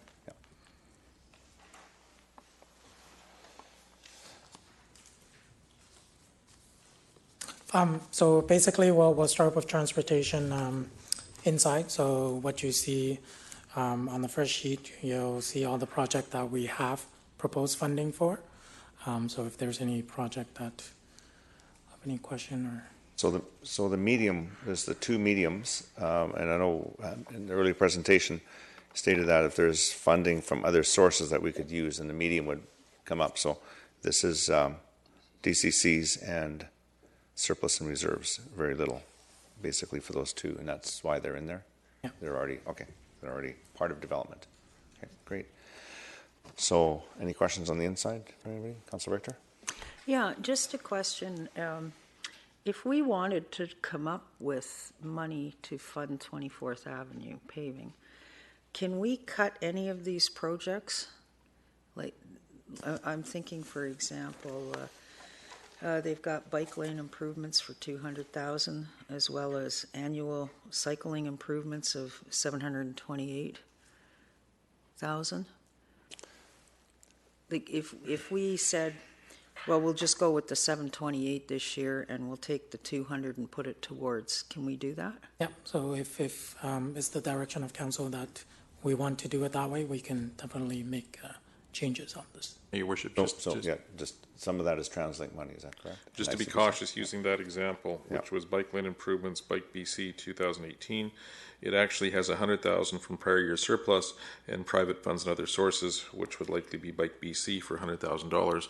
So by actually removing that project means our net saving is $100,000, not $200,000. We lose, yeah, and it's a good point, because some of these are funded through other agencies. I know TransLink puts in funding for cycling improvements on an annual basis, and pedestrian improvements. I don't know if that would fall into it, but they do provide, and then we match it along with ICBC. So good examples. And So another one, maybe a better one, might be this vehicle for public spaces waste management. According to the write-up, we've got one that we've been using for the pilot project, so it's still usable. We don't need a new vehicle absolutely this year, do we? Mr. Seffi, or Mr. Seffi can maybe answer that. And also, just to be clear, the $300,000 that we may be considering for the 24th Avenue comes out of an envelope of 440. Is that correct? So there is funding there already. Okay, great. So, Mr. Seffi, the vehicle, the question on the vehicle. I believe that one. Yes, Your Worship. It is possible to continue. However, the types of vehicles that are going to be needed for the specialized waste, I understand, is not necessarily the same type of vehicle. So, and it's also the age of the vehicle. By prolonging the replacement of a vehicle, we may be actually, I guess, compromising its ultimate value in terms of what we are able to obtain subsequently. I know, but the pilot project hasn't been in place for very long, has it? Just a year? I don't understand why a vehicle's outdated after 1 year of a pilot project. Maybe some clarification on that particular vehicle? Your Worship, the vehicle wasn't necessarily just for that use. It was an existing vehicle in the fleet. Thank you. Okay, thank you. Any other questions on the inside? Okay, so we'll go to the outside.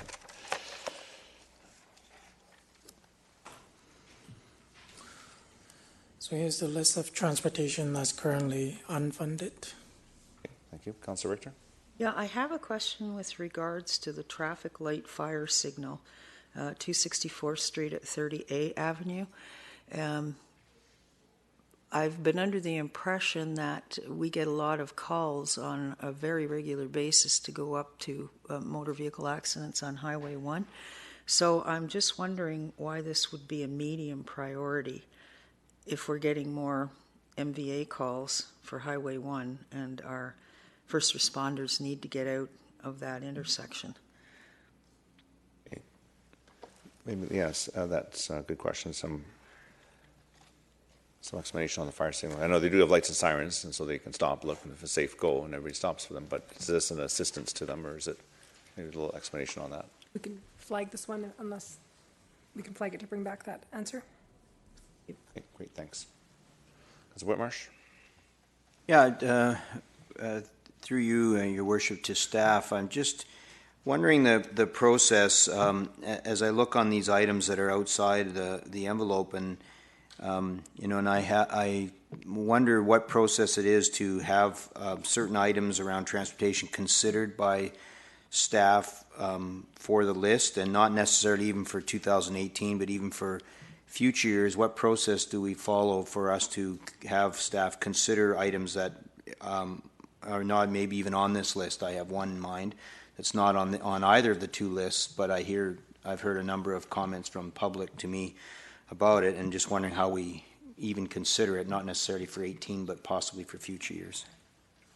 Mr. Backen? Your Worship, as to the creation of the list, ostensibly it's going to be through that classification of critical, high, medium, and low, and we can elaborate on that, but perhaps we have enough. The challenge, I think, is what if there's something that from a policy perspective is very important that it's not on the list itself. My suggestion is that Council simply refer that item to staff for evaluation, and then we can come back and let Council know where it would fit on the list, and then they can still make the ultimate policy decision as to whether or not, because of public input or because of other factors, it should be added to the budget package. So is this something we should do like today as of now? Is that what you're suggesting? Your Worship, it'd be helpful to do it as of today, perhaps at the end of the session, to simply add it, or if Your Worship wishes, we can do it on a page-by-page basis. That's what you'd like to see.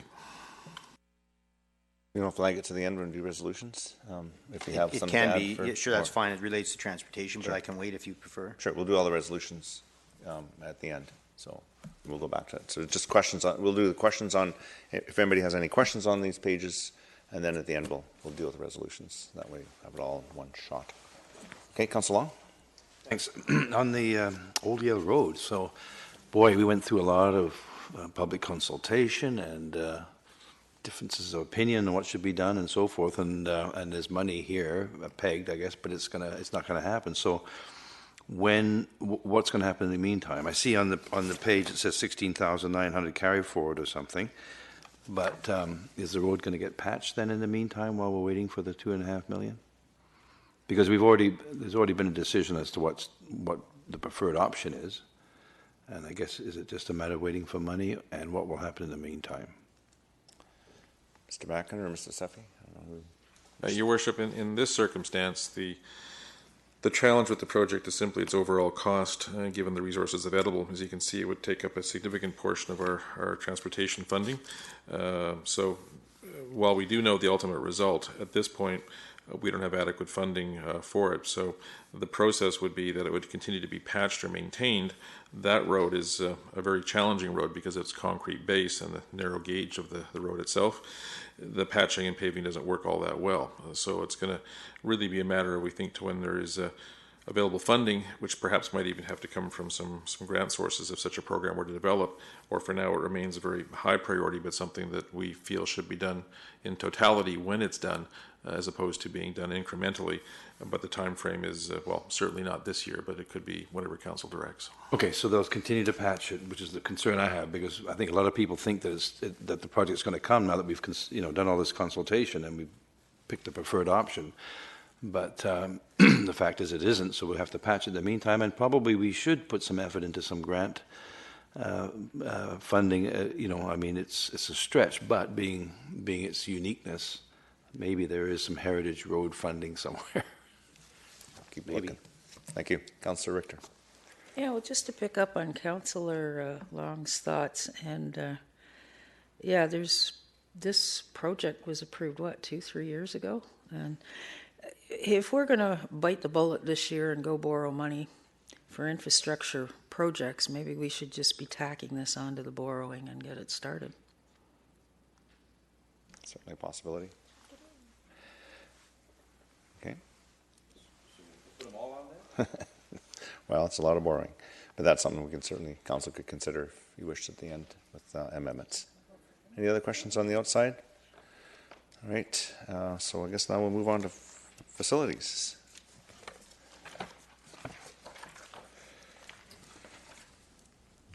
So it's the list for facility maintenance, everything that's inside, plus the placeholder. Okay. Any questions? I'll turn this off. Council? On the inside? Council Whitmarsh?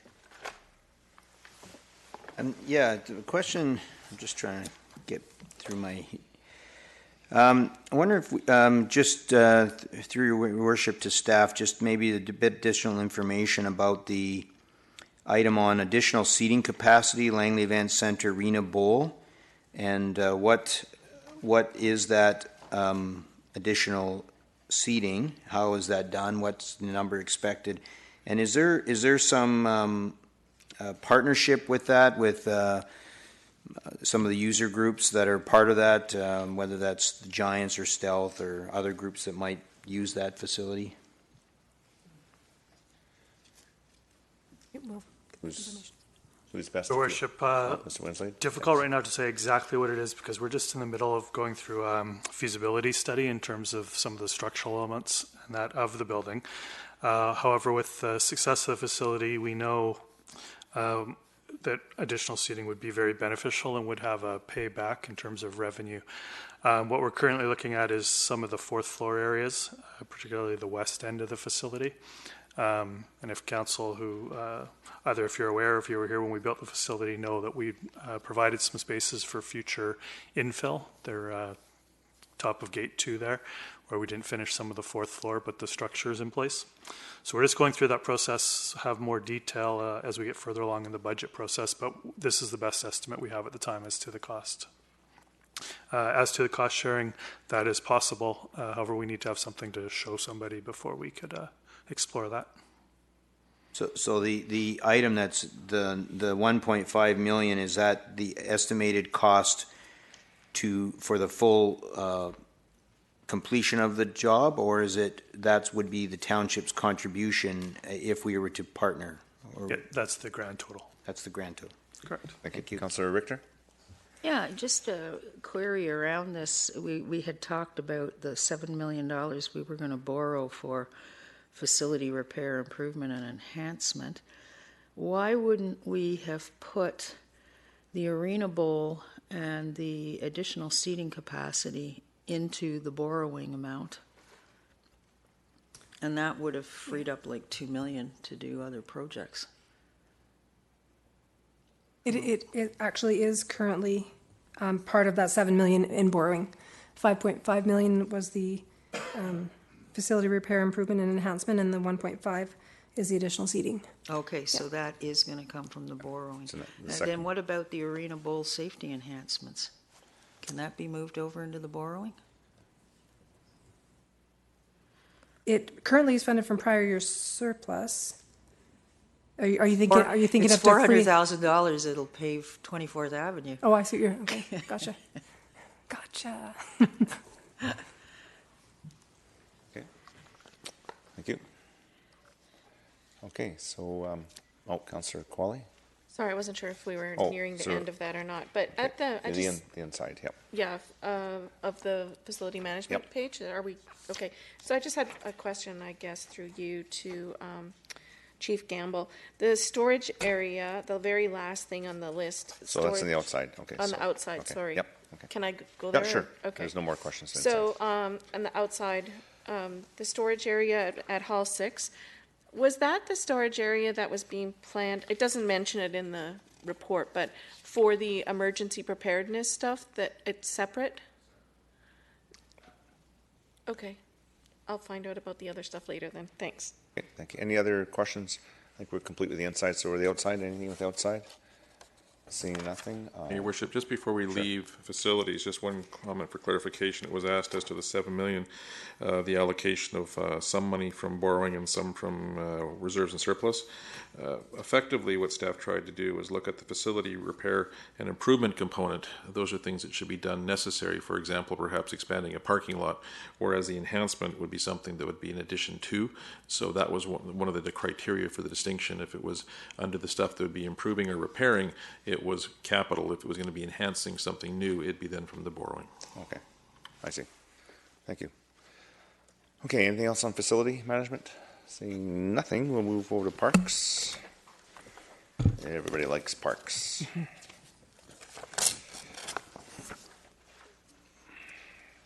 All right, so we have a group of inside. There's an outside one, but it's a development cost charge.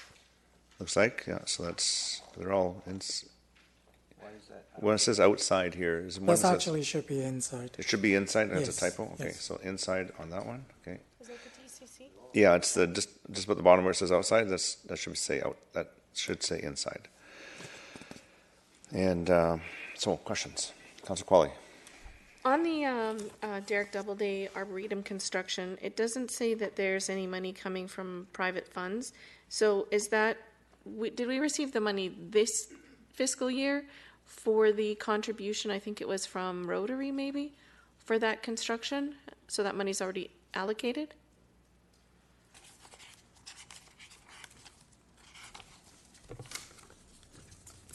I believe it's in the carry forwards, but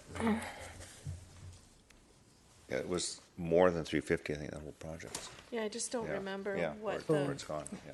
Within the carry Contribution forward, was- we're showing roughly 156,000 or 159,000. So I would assume that we have spent some of it already, but we can definitely check and get back to you on Sure, that. if you could do that, that'd be great. thank you. Okay, Councilor Richter?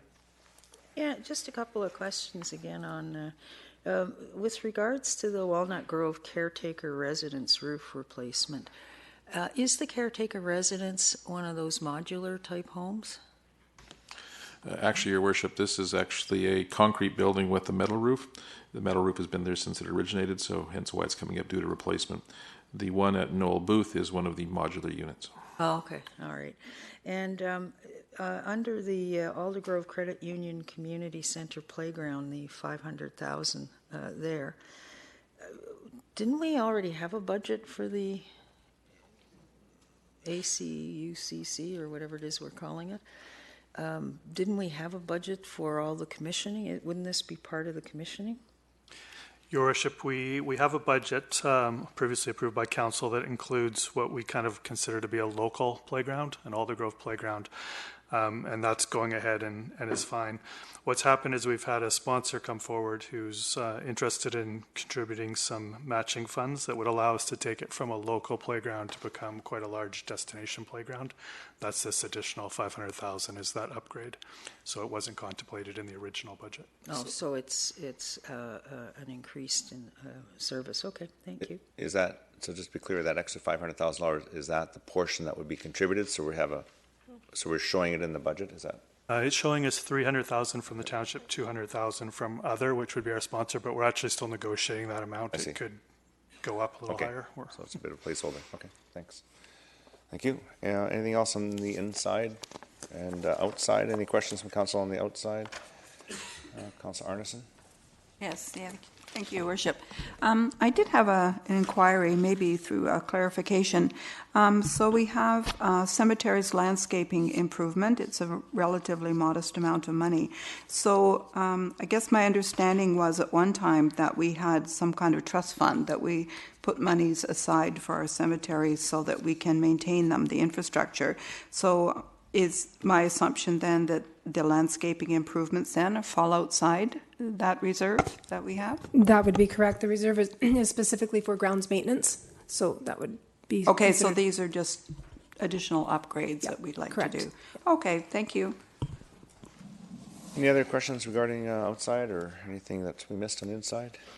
Okay, don't see anything coming up, so we'll move on to sanitary sewer, one of my favorites.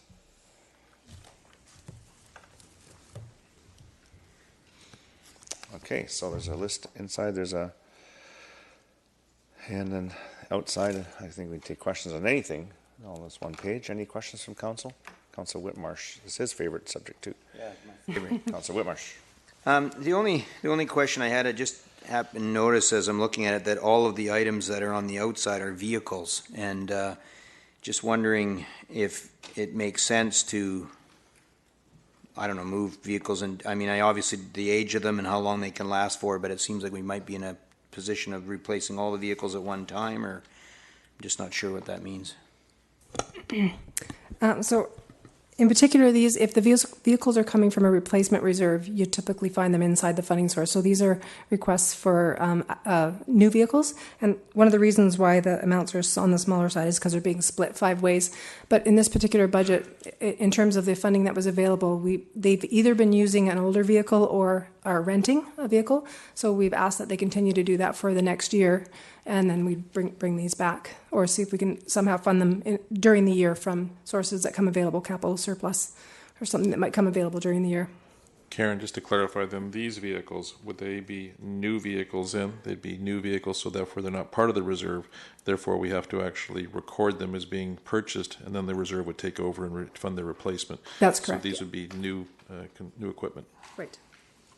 Okay, all right, thank you. Like any other questions? Looks like we're flush with vehicles there. Trying to lighten it up a little bit. That was bad? Okay, I'll stop that. All these comedians out at work, and I'm trying. All right, so now we move on to, what is it here? Water. Okay, again, questions on the inside or outside? It's a short list. Anybody have any? Councilor Qualley.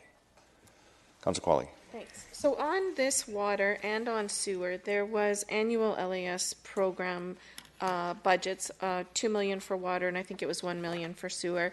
Those are are those committed already, or are those for projects that will come up? Okay. Correct, projects that will come up. Okay, thank you. Okay, any other questions, Council, on water? All right, we'll move along to stormwater. And go through the same process. Any questions, Council, on stormwater? I have, Councillor Davis isn't here, so I need to raise the question on annual diking. It's on the outside, and so and I'm sure he would be raising it. So just a little help here. Diking, it's a huge, I saw the numbers, it's big numbers, and I know we rely quite often on outside sources of granting programs to help with the diking, and it's all the way along the Fraser Valley. So this is outside, and every year it kind of falls outside. At what point do we really need to take a look at this and start putting money aside for diking? Mr. Seffi? Hopefully annually, Your Worship, starting as soon as possible. Yeah, but it's priority. Okay, but it's outside this time. We don't have anything in there. Okay, good. We do have a carry forward amount of 1.5 million. 1.5 million? Yeah. Okay. Any light on the horizon getting some granting from the provincial government or federal government on diking? It's something it's a concern, and have we looked into that? We look for external funding sources on an ongoing basis, Your Worship. Typically, those require matching funds, or at least confirmation that matching funds exist. So the $1.5 million that we have is certainly useful, but significant dollars require significant contributions. Yeah. Okay, thank you. Councillor Qualley? Sorry, can I just ask another question Sure. about the LAS process? So it's not on this list where diking is, but the LAS, if those funds are unused, what happens to that money? Does it go back into, where does that money go? It's not. It's actually. It's the money. It's a revenue that we record when we. So, for example, if we construct somebody does a petition and it's successful, and then we go to construction, we set up the revenue when we set up the local improvement in the taxing system to be received over so much every year for 20 years. That revenue is what actually funds the local area service. So it's not actually a reserve, it's local area service revenue that comes in 1/20th at a time to fund that project. So have we ever been in a position where we couldn't fund an LAS in the calendar year because those funds were depleted? They're not actually. Not we actually, with the 64th Avenue and 224th, that one we are borrowing for because it's a significant amount. So to answer your question, to ensure that we have a cash flow, it's more of a cash flow issue. We will borrow for that one and use the cash from the borrowing to fund that while the payments start to kick in from the taxpayers. But that's kind of a pass-through, right? Because yes, the taxpayer pays the interest that we're paying. And correct. So there's no disposable income from this process. Yeah. But we have to front it, and they pay it off over 20 years or whatever that term is. So, okay, so I understand. Okay. Thank you. But just to be clear, it's those taxpayers or those properties that are part of the LAS that are making the payments. It's not on the broad tax base. Just want to make sure we're clear with that. So, okay, great. Anything else on stormwater? Okay, we'll move over to fire. Only 4 lines here on fire, and they look like a lot of it's coming out of capital and reserves. Any questions on fire? Okay, we'll move over to fleet. Can I just point one thing out, Councillor Qualley? This is that $60,000 that I think you were referring to earlier. Yeah, I see it now. Thanks, Karen. Okay, so fleet services, and there's a list there, all inside. I guess this is all out of the capital reserves that are there to replace the fleets we contribute to every year. Any questions from council? Okay, I don't see any, so we're going to go to recreation. Again, very few on the outside, so Councillor Richter. Yeah, same question as I asked earlier. We've got ACUCC furniture, fixtures, and equipment for $300,000, the ACUCC gator for $20,000, and the ACUCC ice resurfacer for $110,000. Why were these included in the budget we had the first time? And why are they being funded now out of prior year surplus? Worship, I'll take the first stab at that, and Karen or Sam can correct me if I'm wrong. 3 different reasons, I believe. The first one is furniture, fixtures, and equipment for ACUCC. That $300,000 was actually previously approved by council. It's just the funding has been phased over 3 years, I think. So it was a total of $1.2 million, of which $900,000 would be previously approved in prior year budgets, and this is just the final 300. So essentially it's already been approved by council, but just the funding we didn't need until 2018. The second one, the ACUCC Gator, that's a new piece of equipment that our recreation and aquatic staff have begun looking at operations of other water parks throughout North America. And one of the things that has kind of come through to them is the need to move around, I guess, a lot of fencing, large pieces of equipment, the tubes, those types of things. So this would be something normally we would have paid for through our fleet program on a regular basis, but it just wasn't identified prior. So that is a new item that council hasn't seen before.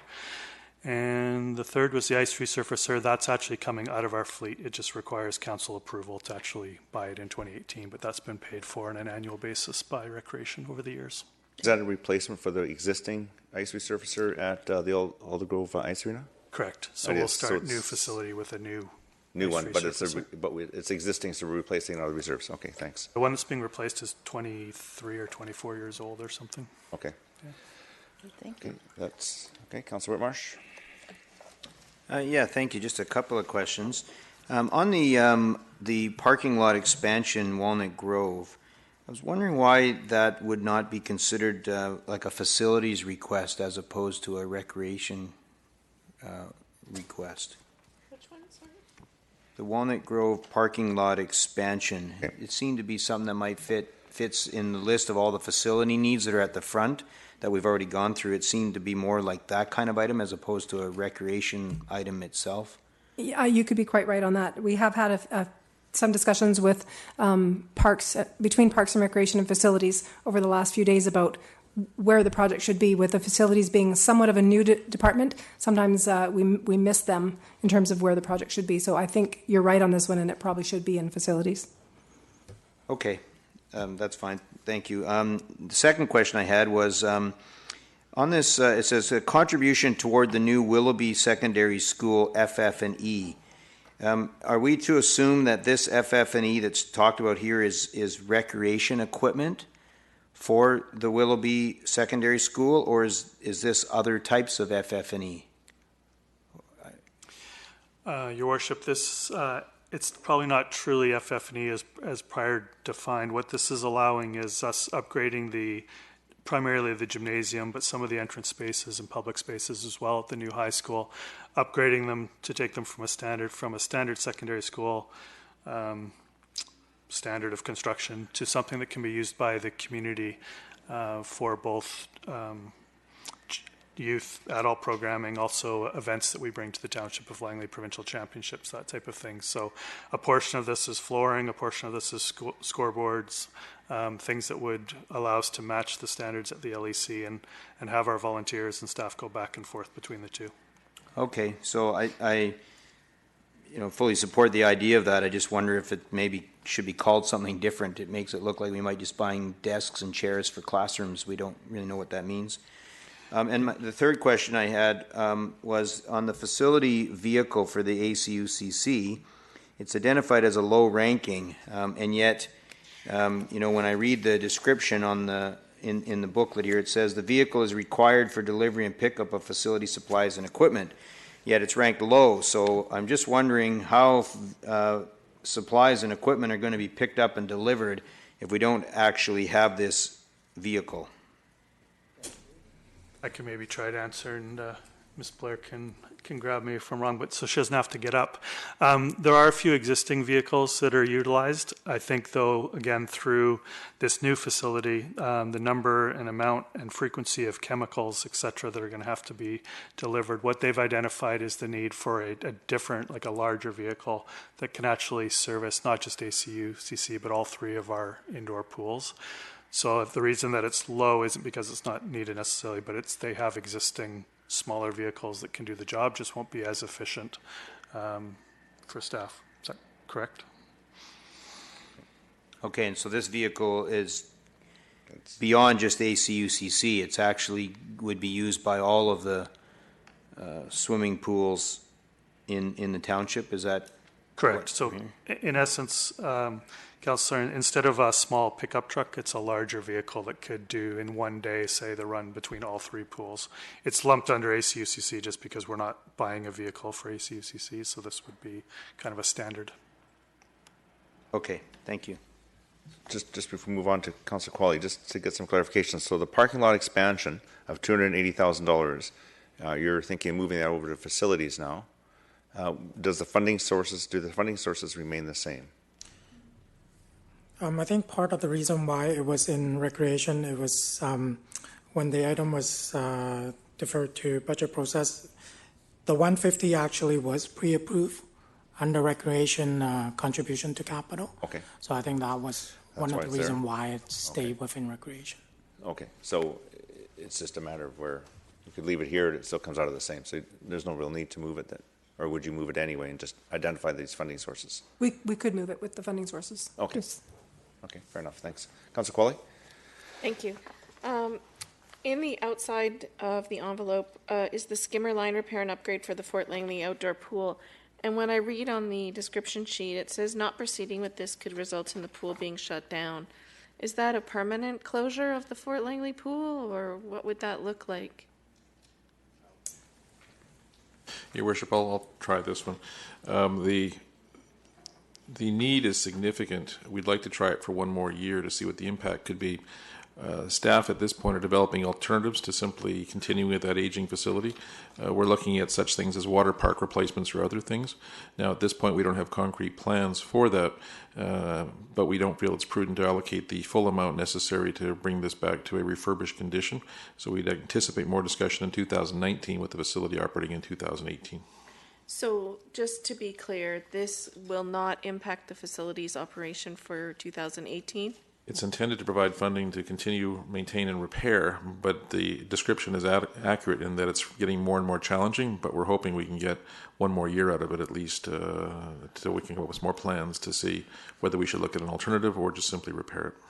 So I wonder if there should be a new line item then to ensure that the pool is operational for 18, so that we can continue to at least have something in Fort Langley for the kids there, so that in 19 we can figure out a long-term plan for an upgrade or replacement, whatever that's going to look like. So perhaps there should be a separate line item for that.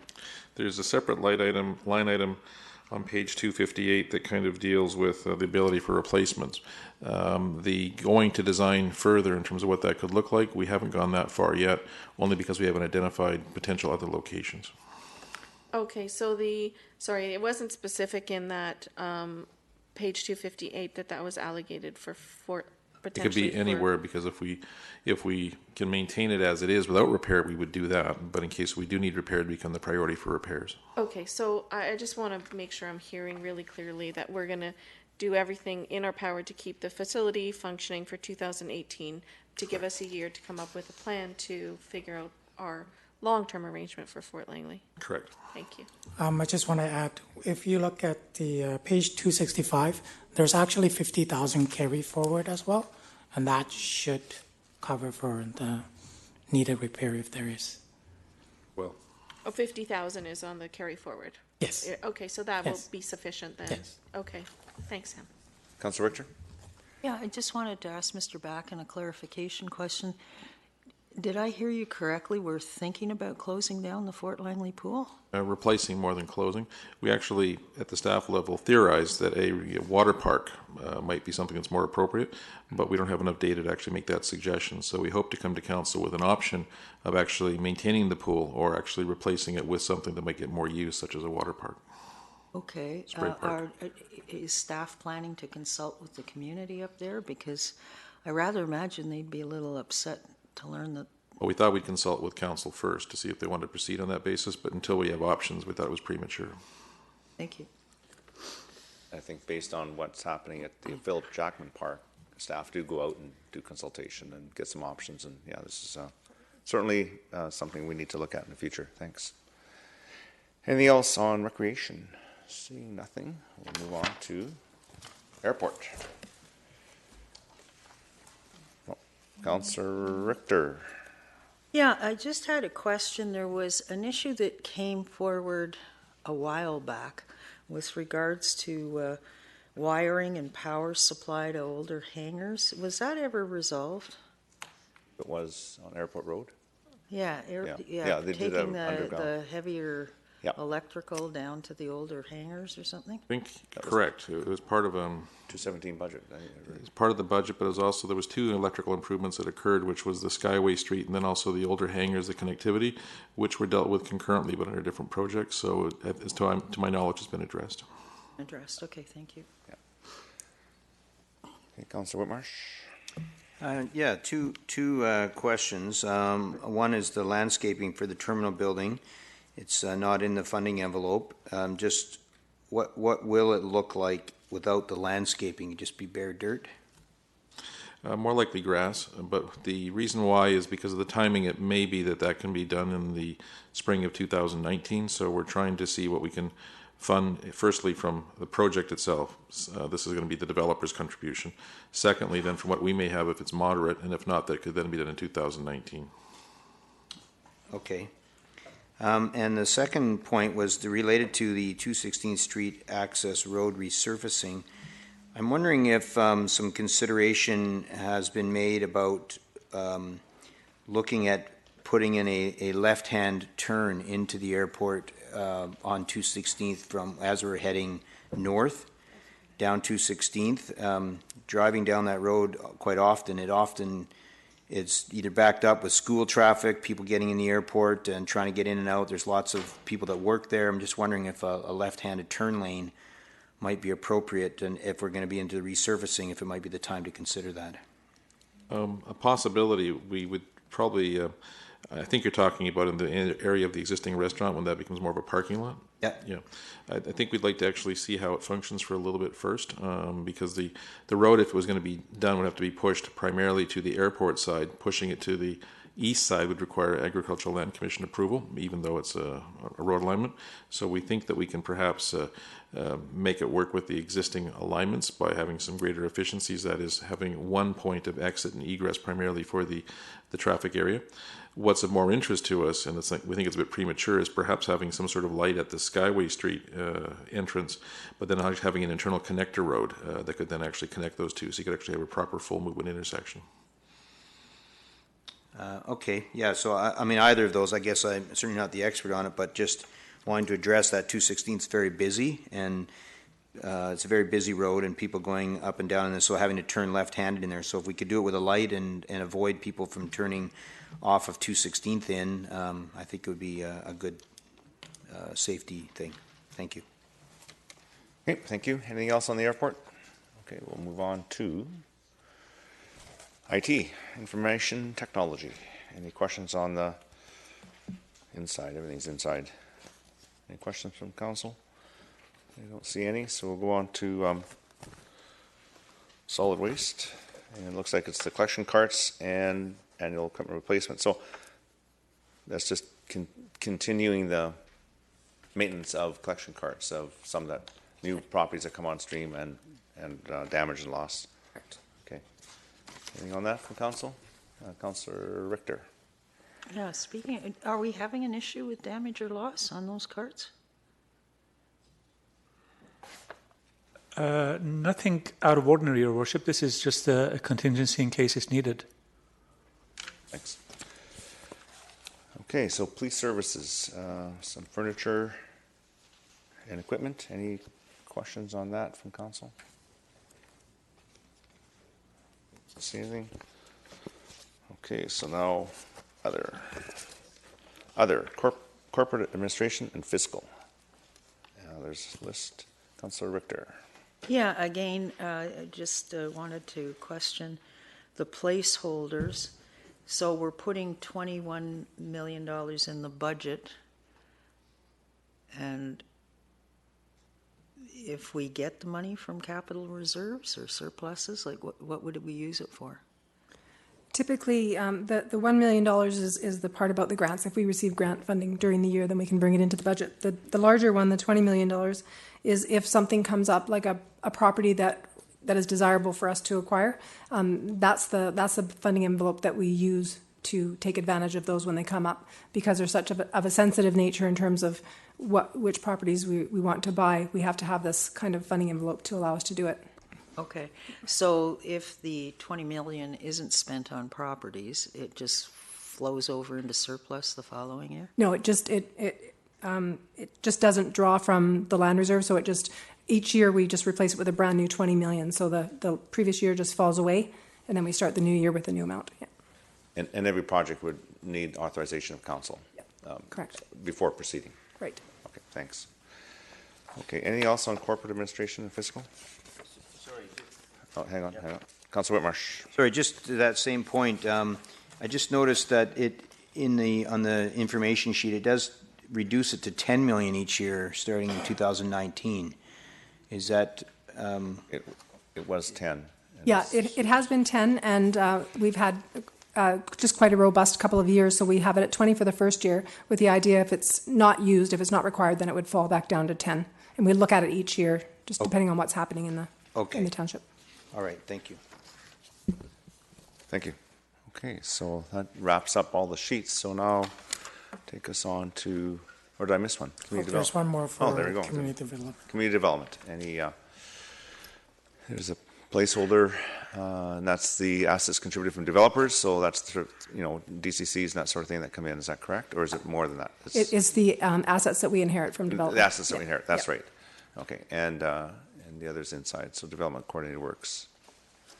Okay, any questions, council? No. Okay, now we're complete on that.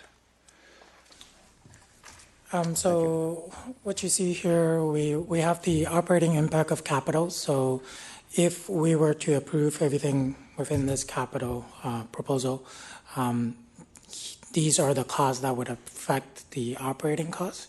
So we would have to include this within our operating budget as well. So is that some of the debt servicing is involved? What do you mean by?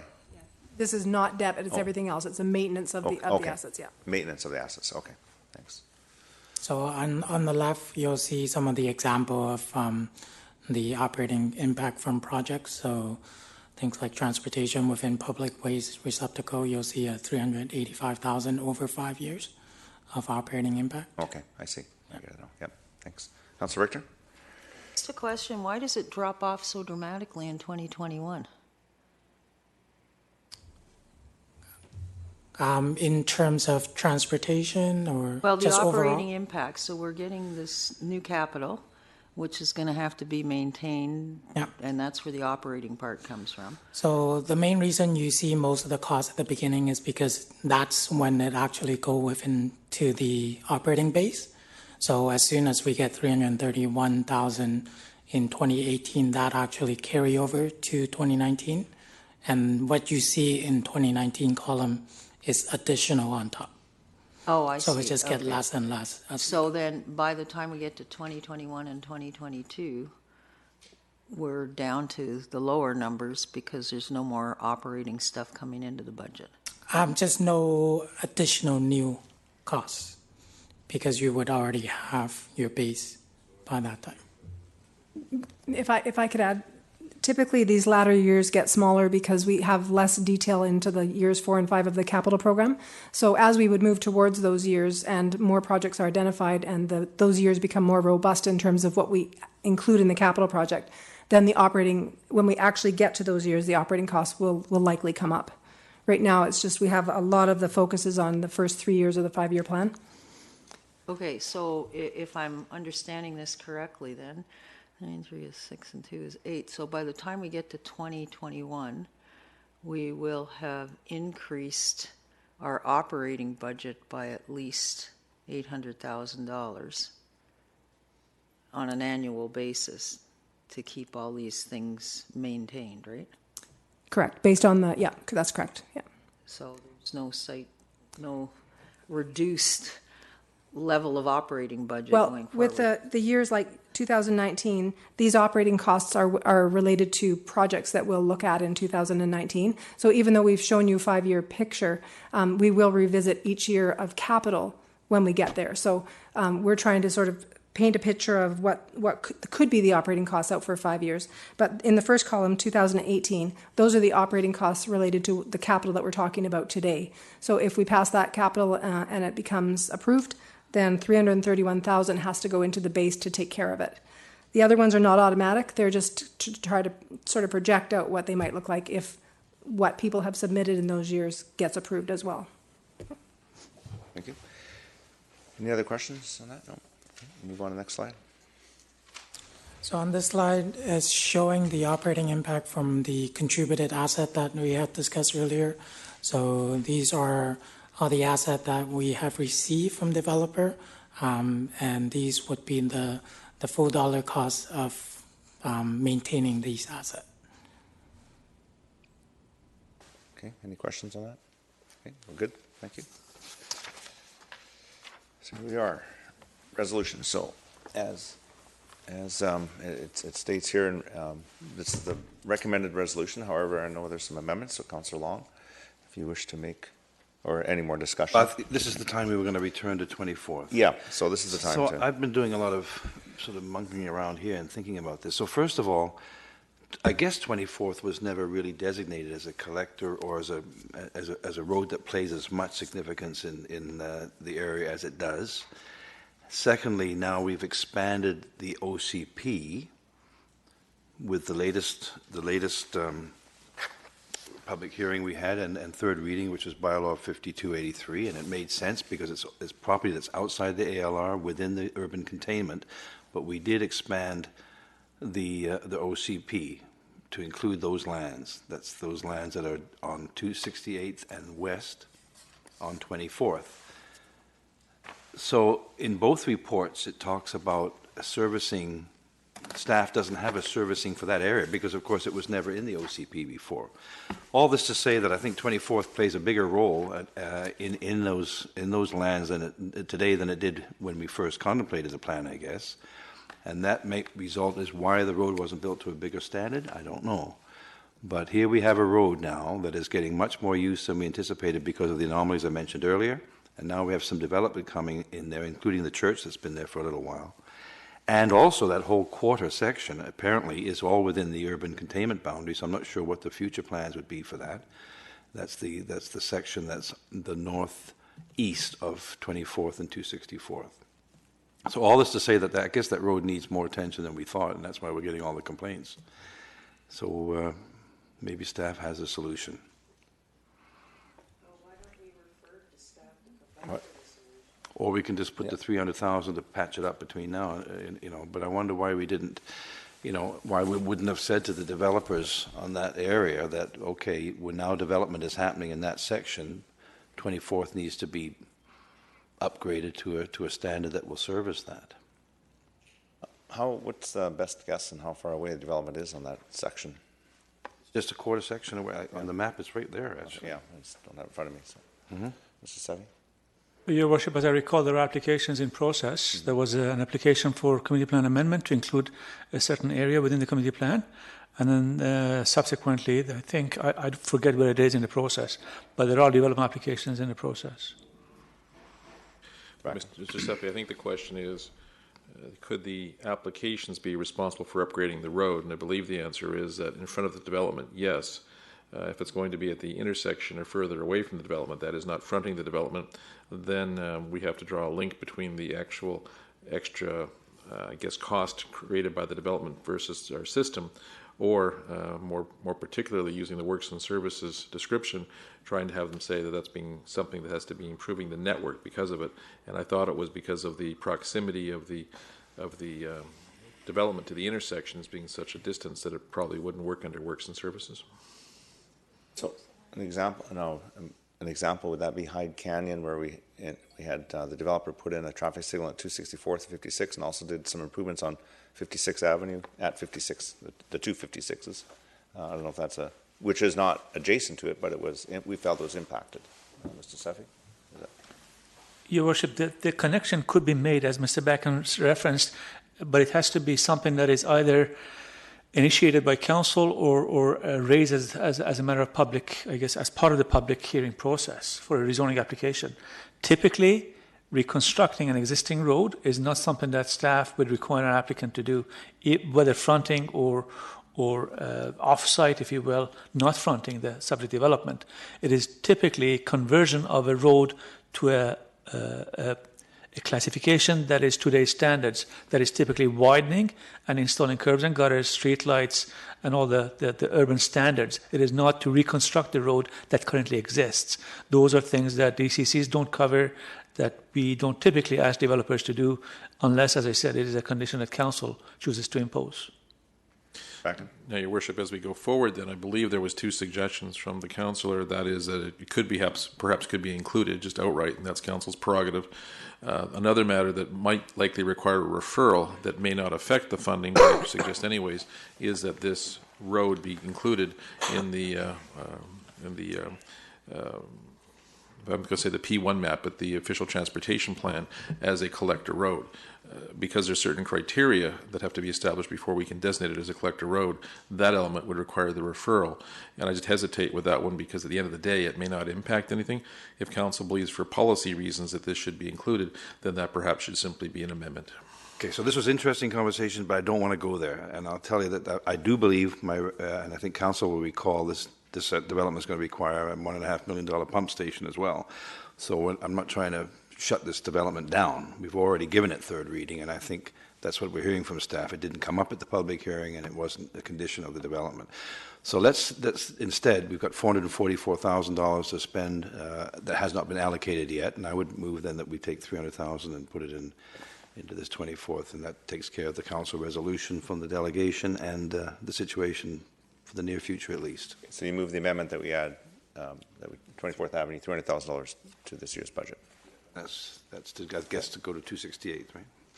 And that's from 264th to 268th, just as described by Mr. Seffi. Okay. If I heard Mr. Safey correctly, is that that's what his suggestion was? That's correct, Your Worship. Okay. So there's a seconder to that amendment? Councillor Arneson seconds it, so I've opened up discussion on the amendment. Anybody wish to discuss the amendment? Councillor Richter? Why wouldn't we just refer it to staff to come back with ideas about where we're going to get the money from? That's first. That's possible. I think if this amendment fails, it certainly could be a subsequent motion. Right now, this motion's on the floor, but it is a possibility, and so it can be considered. Councillor Long? Yeah, well, remember we waited for staff to consult, and I think there was some further communication that came back that suggested this 300,000, okay, rather than the 440. Yeah.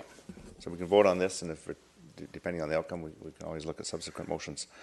So I will then call the question. What should I label this? B1? B1? Okay, thanks. So I'm calling the question on it.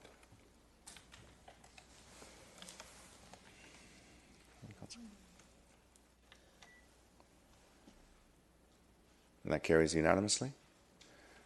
Okay, so I have Councillor Richter on the list discussing. Did we move the resolution? No, we haven't. So I had you on the list. Sorry, the resolution. So it's a separate motion. It's not an amendment because we didn't move the resolution. You're correct, Mr. So it's a separate motion. I apologize. Okay. And add it to it. Councillor Whitmarsh had an idea he wanted to bring. Okay, you're next on the list, so you're complete. Yeah. Okay, Councillor Whitmarsh. On transportation, the one area that I've had a number of comments on and some feedback on, and that's not on either the inside or the outside, is the intersection of Rollison Crescent and Glover Road. and that being particularly those coming from Rollison Crescent wanting to turn left, heading towards Langley, towards Trinity Western, that direction, have found that that is a very dangerous corner.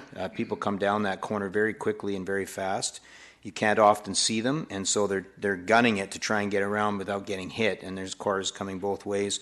There's been a lot of very close calls along that section, and so I'd like for staff to look at that area, consider it from a safety perspective, recognizing it may not be part of 218, but I do want it to be considered to be somewhere on the list so that it moves appropriately through discussions and considers what we do from a traffic calming. I don't know if it needs a light. I'm not sure what it needs, but to make that a much safer intersection. And particularly as it gets busier, as Labonte Drive goes through and more people will be traveling now down Glover Road, I think that's something that we should be looking at.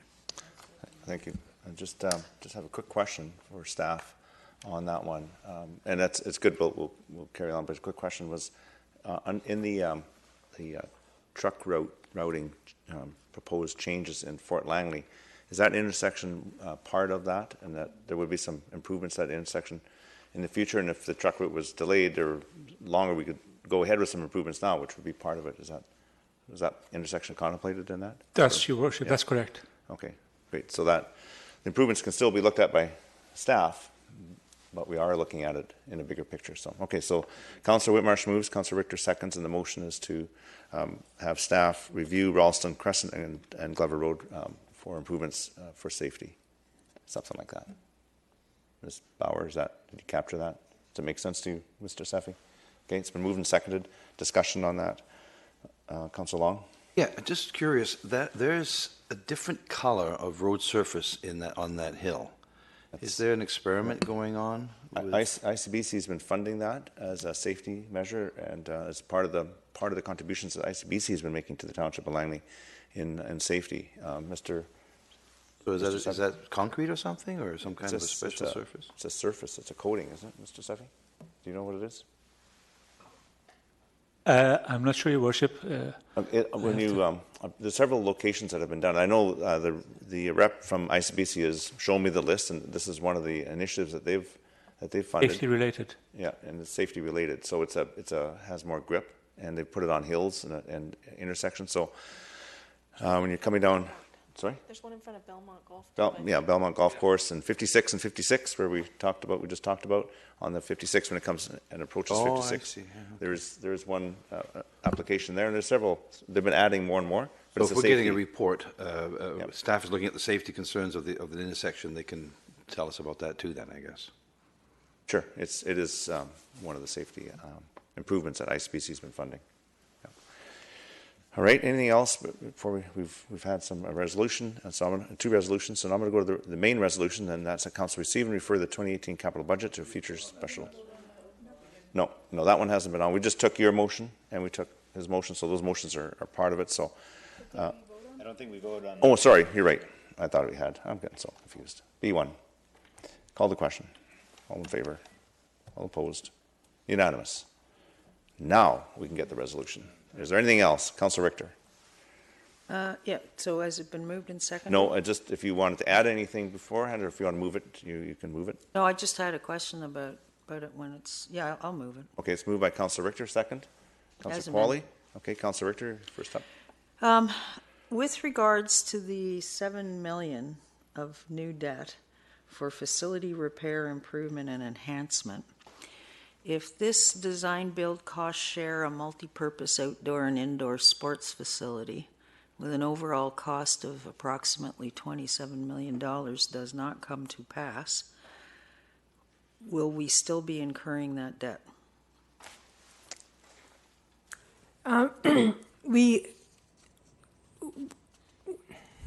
In short, Your Worship, likely not, but a couple of things then happen.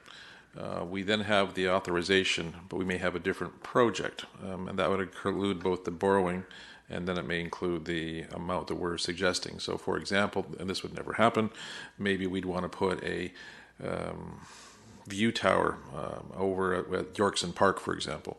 We'd have to return back to council then to see if they wish to proceed with the new project because it's a different project. So it gives council options, but we wouldn't proceed automatically with any new project or with this project unless there was going to be guaranteed funding or council direction. Okay, so I guess the question I'm asking is, if we approve this as it stands right now and it doesn't come to pass, do we need a budget amendment? Not a budget amendment. We then have the envelope for that amount. We'd in fact be coming in under the budget in that circumstance. We would need budget amendments if we were going over. So for example, an easier example might be if all of a sudden a new project came along for $100 million that's well beyond our budget authority, that would require a budget amendment, which entails not just only the bylaws, but also going back for additional public consultation. Thank you. Councillor Arneson? Oh, thank you, Worship. I'm not sure if this is the appropriate point to bring this up. I did have an inquiry through Your Worship to staff. I'm seeking some direction actually having to do with something that doesn't appear in the budget, but I'm trying to get a foundation for how that could happen. And it's further to do with our lack of adoption of our library master plan. So it's about the Willoughby Library that was identified as a need in that plan, but I'm just trying to seek some direction as to how that could be considered at some, not necessarily in the 2018 budget, but at some future point for consideration for council going forward. So, Your Worship, just a brief moment of description, then a solution. The challenge we've always had with the document was that it was received by council, never actually authorized, which is fine. This still provides a bit of a guidance to us, but it doesn't have that weight of authority. That being said, as we look at the practical solutions for a potential library, we realize that a standalone library is perhaps not the most advantageous way of proceeding. And in fact, when we look to our neighbors, they often use what's called the community amenity contributions that they may receive to receive some space in a new building the private sector is creating. And as we draw that analogy, we think that at some point the logical solution would be that if there is going to be higher density structures in that area, and we have a community amenity fund, so if there was to be, I think our OCP allows for structures of up to 18 stories, if there was to be an 18-story building, we may then suggest that we take the first floor as being the community amenity contribution, which would be then suitable for a library, which is what some communities have done. White Rock and I think Coquitlam have done those sorts of things. We think that's a natural progression.